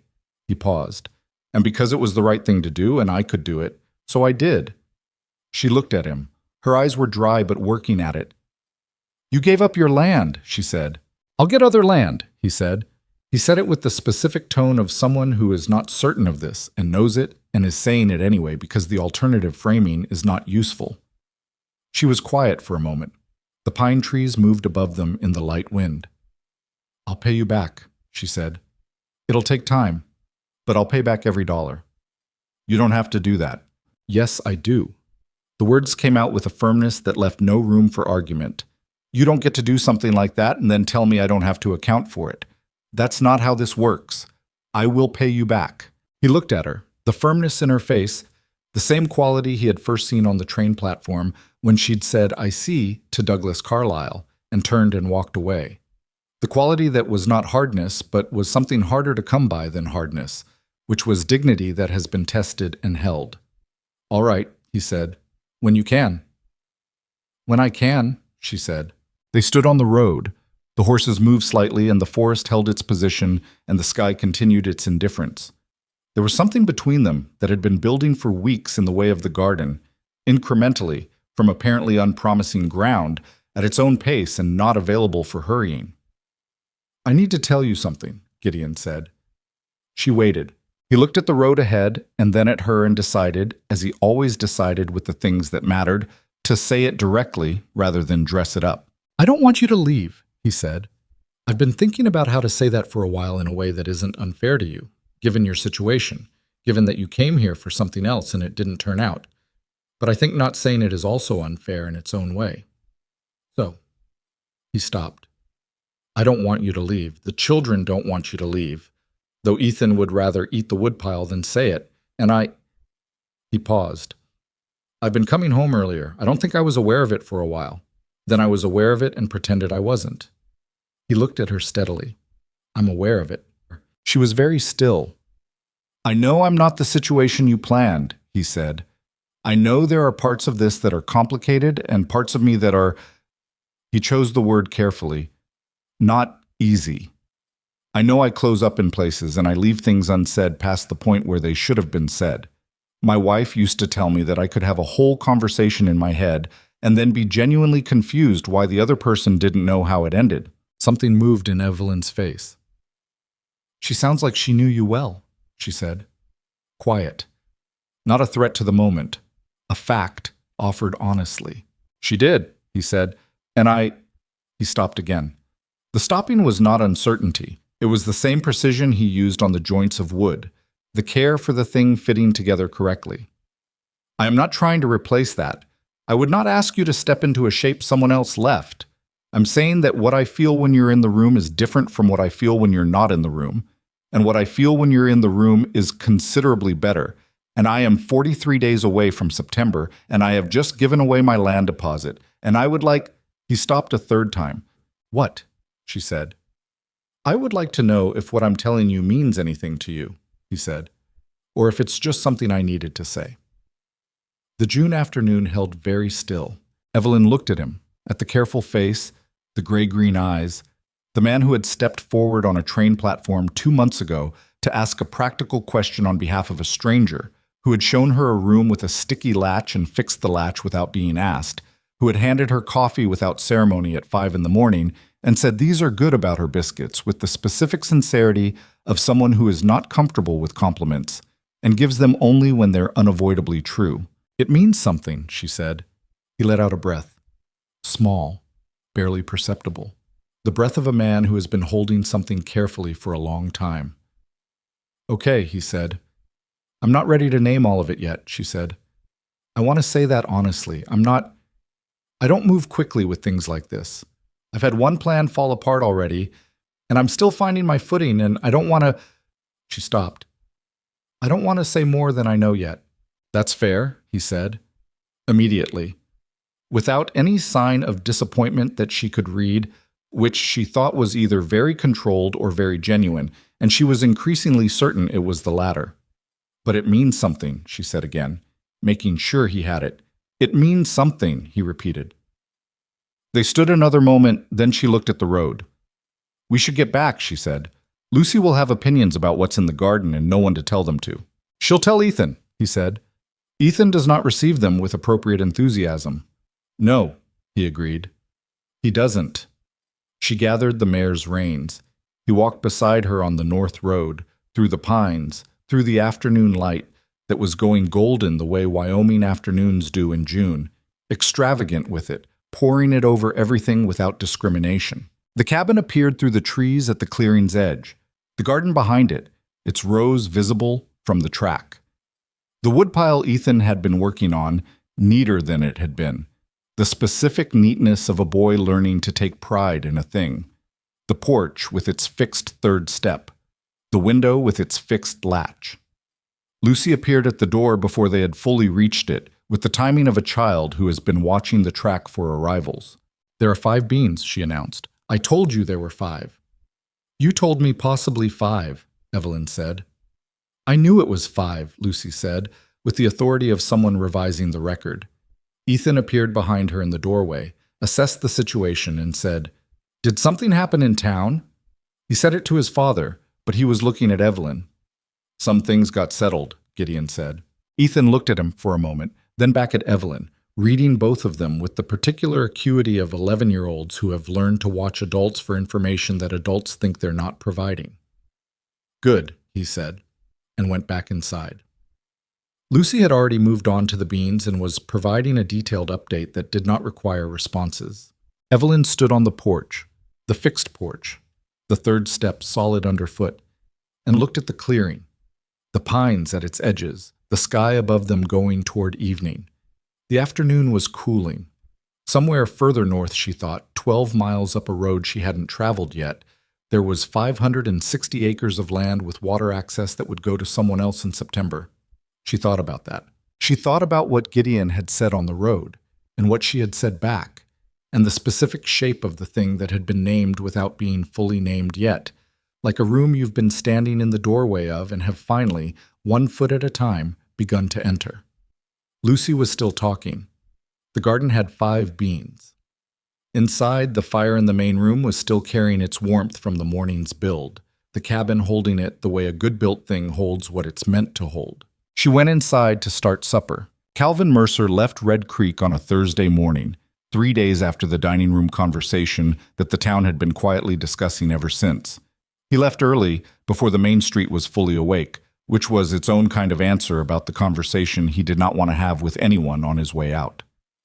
Tom Becker saw him go.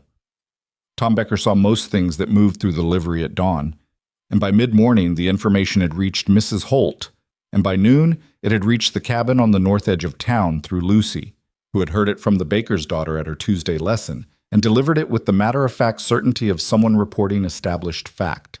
The man on the horse is gone, she said, at the kitchen table, helping Evelyn pit dried cherries for a cake that had no occasion except that cherries were available and it seemed like the right week for a cake. I know, Evelyn said. Ethan said good riddance. Ethan's not wrong. Lucy considered this, turning a cherry in her fingers. Were you scared of him? Evelyn thought about the honest answer. A little, she said. The first time he came. But not the second time. There wasn't a second time. Because Papa went, Lucy said, with the simple logic of a 7-year-old who has assembled the sequence of events and reached her conclusion. Yes, Evelyn said, because your Papa went. Lucy seemed satisfied with this. She went back to the cherries with the focused commitment of someone who has been given an important task and intends to do it correctly. Evelyn watched her for a moment. The dark braids, even now, properly done, the gray-green eyes trained on her work, and felt something she had been feeling more frequently in the past weeks and still hadn't found the exact right word for. It was in the neighborhood of belonging.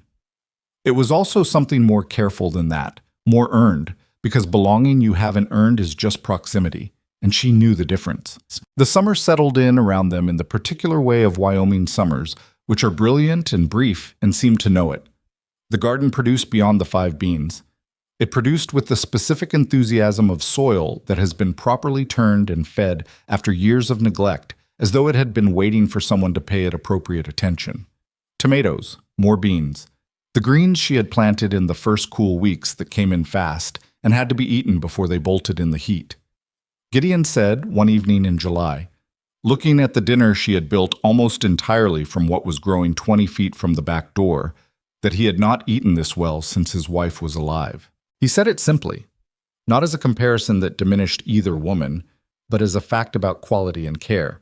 She received it the same way. She had continued paying him back, $10 in June from the accumulated mending work, 8 more in July when the Mercer House laundry contract came through properly, a sum that was modest against the total, but was real and regular, and she kept a careful account of it in a small notebook she had bought from Foss's store. Gideon had stopped saying she didn't have to. He had understood, somewhere in the first repayment, that accepting it was the more respectful thing. What had changed between them after the North Road conversation was difficult to describe in simple terms, because it was not a simple change.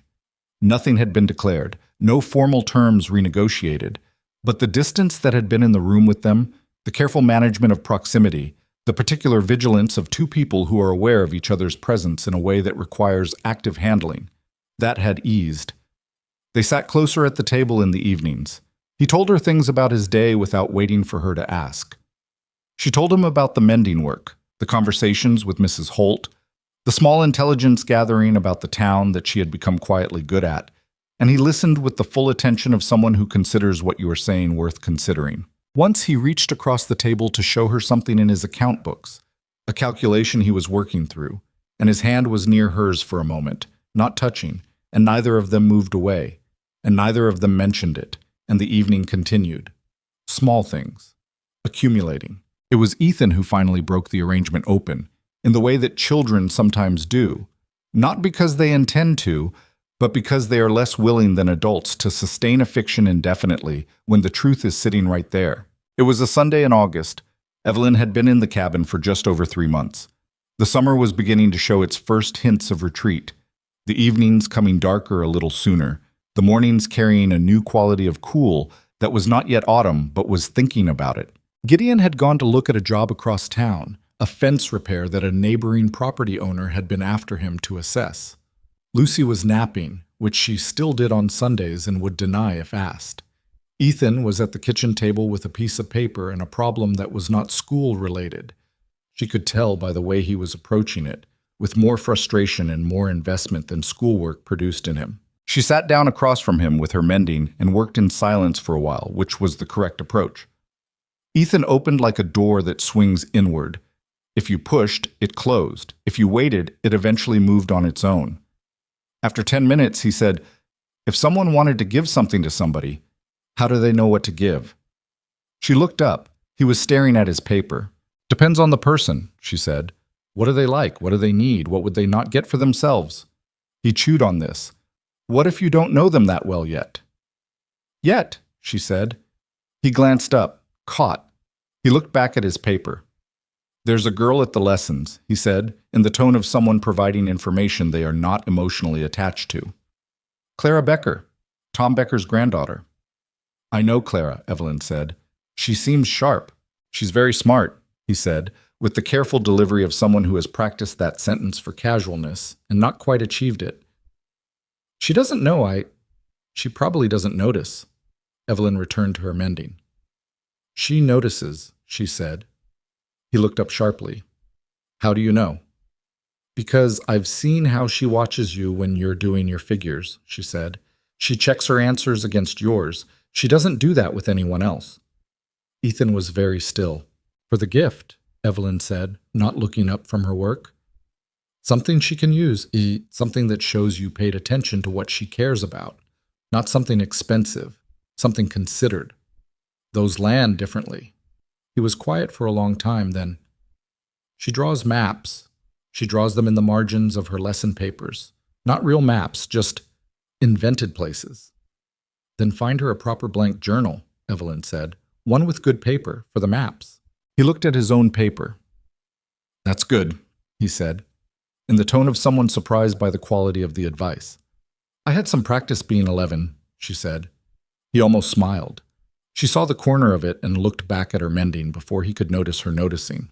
They sat in the Sunday kitchen with the summer afternoon moving past the windows, and after another while, Ethan said, in a voice that was careful in a completely different way from his usual careful, I'm glad you stayed. I didn't think I would be, but I am. The needle in her hand went still. She looked at him. He was looking at his paper. His jaw was set in the way of someone who has said a vulnerable thing and is now waiting to see what happens to it. Thank you, she said. That means more than you know. He nodded once, got up, took his paper to his room. The door closed quietly. She sat in the kitchen for a moment with the mending in her hands and the empty room and what had just happened filling it. Gideon came home 40 minutes later to find her at the stove, and both children occupied and the cabin smelling of the cake that had been that morning's project, and he stood in the doorway and looked at the scene with the expression he had, the one she had come to know, the one that appeared when he walked in and found the household better than he'd left it, and felt something about that he didn't have ready language for. How was the fence assessment? She asked. Straightforward repair, he said. 2 days' work if the weather holds. He hung his hat, washed his hands. How was here? Good, she said. Ethan wants to go to Foss's store tomorrow. I told him I'd take him. Gideon looked toward the hallway where Ethan's room was, something questioning in his face. He wants to buy a gift, she said, for a girl at his lessons. A long pause. Clara Becker, Gideon said. She looked at him. You knew? I've been watching him get distracted during lessons for 6 weeks, he said. I didn't know what to do with that information, so I left it alone. He figured it out himself, she said. Gideon shook his head slowly, with the specific expression of a father encountering the evidence that his children are growing into people with their own interior lives that proceed without his knowledge or supervision. They do that, she said. Apparently, he said. He sat down at the table. She brought him coffee, the way she had been bringing him coffee since the first morning, which felt now like something they had always done, which was strange to think about because 4 months ago they had never met. He wrapped both hands around the mug. I went by the land office today, he said, after the fence job. She waited. The Harmon parcel hasn't had a deposit filed yet, he said. The owner decided to extend the window. Health issues, some delay in the estate arrangements. He looked at his coffee. The new deadline is January. She set down her own mug. January. If nothing goes wrong between now and then. He stopped, started again. I've been looking at the numbers, the hotel contract you brought in, the rates I raised on the finish work. There's a chance, if the fall orders hold, that I could... He paused. It's not certain, but it's possible. She looked at him steadily. It's possible, she said. With 2 incomes, he said, if we were... He stopped again. The same precision, the same care for the joints fitting correctly. I've been thinking about what I said on the road, what you said back. So have I, she said.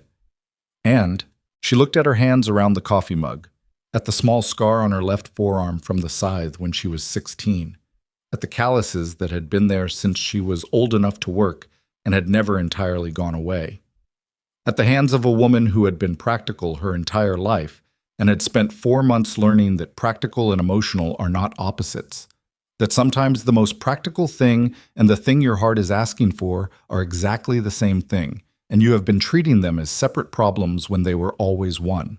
I'm done being a guest here, she said. I decided that a while ago.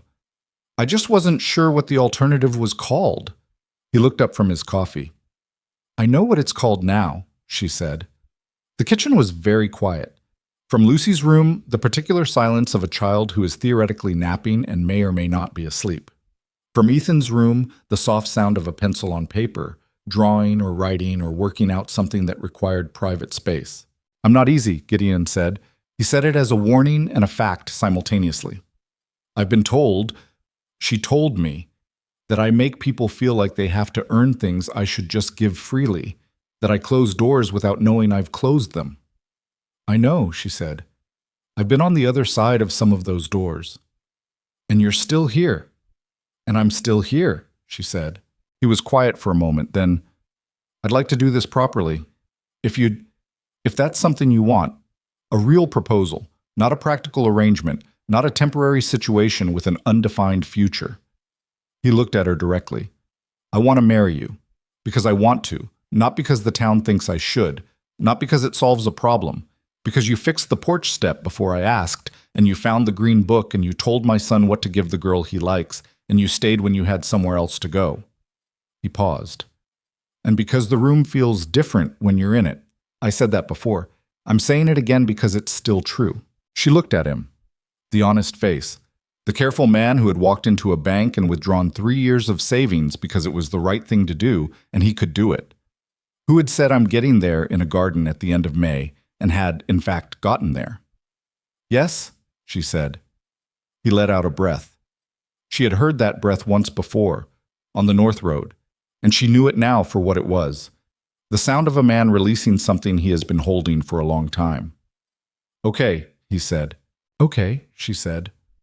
From Lucy's room came a sound that was very specifically the sound of a child who was absolutely not asleep and had heard something and was struggling enormously with the requirement to remain quiet about it. The struggle lasted approximately 4 seconds. Are you getting married? Lucy appeared in the hallway at a volume that addressed the entire cabin and possibly the nearest 3 pine trees. Lucy, Gideon said. Because if you are, I want a new dress. We can discuss the dress, Evelyn said. I want it to have buttons. It can have buttons. Lucy processed this. Then she turned and went back down the hallway. A moment later, Ethan's door opened. She's being loud, he said, appearing in the kitchen doorway. Yes, Gideon said. Ethan looked at his father, then at Evelyn, then back at his father. The calculation in his face that was his most consistent feature, but warmer now, the eyes less guarded, the assessment less adversarial than it had been in April when he had stood in this same doorway and said, why is she here with the flat hostility of a boy who had already lost enough and was not willing to lose more? Good, he said.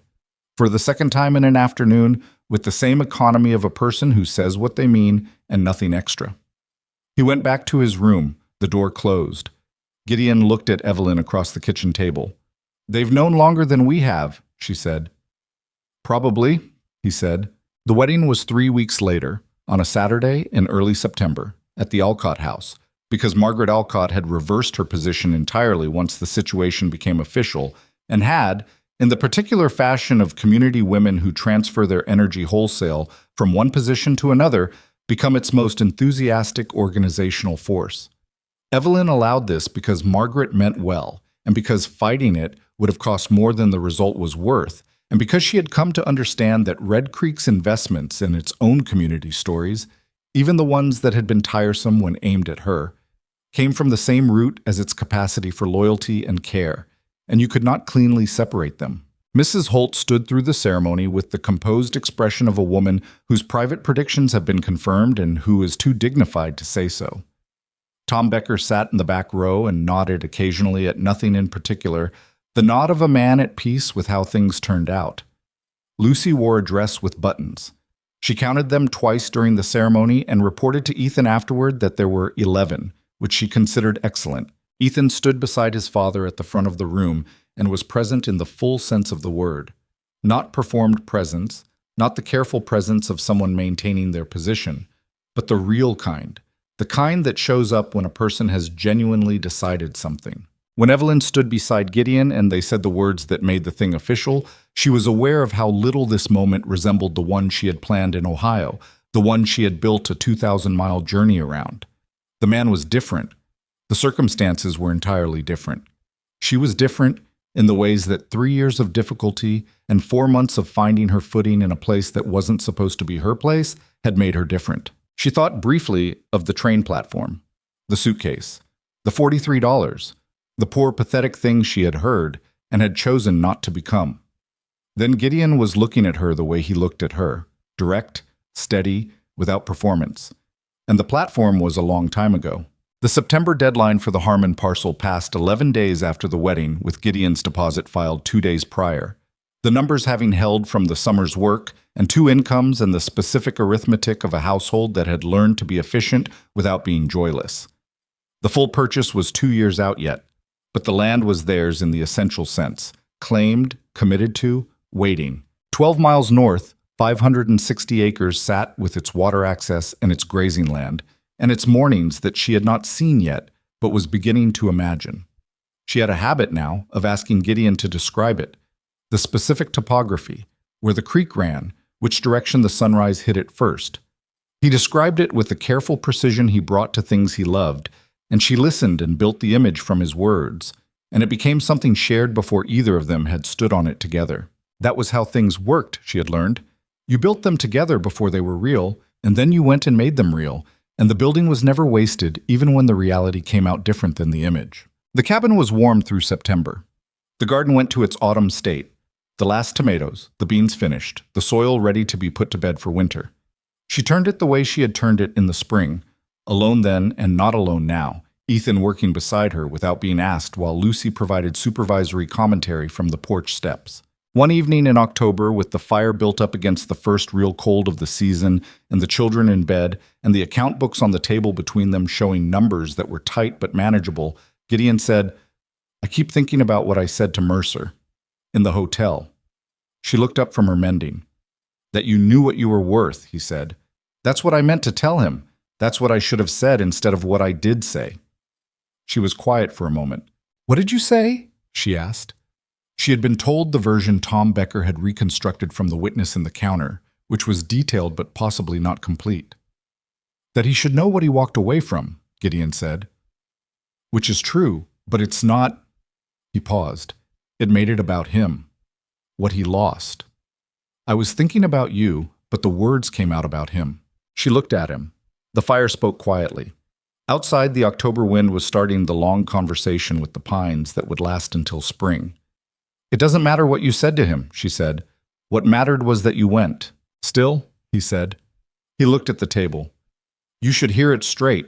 You knew what you were worth. Even on the platform in April, you knew. You didn't believe him when he told you a different story about yourself. And that's—" He stopped.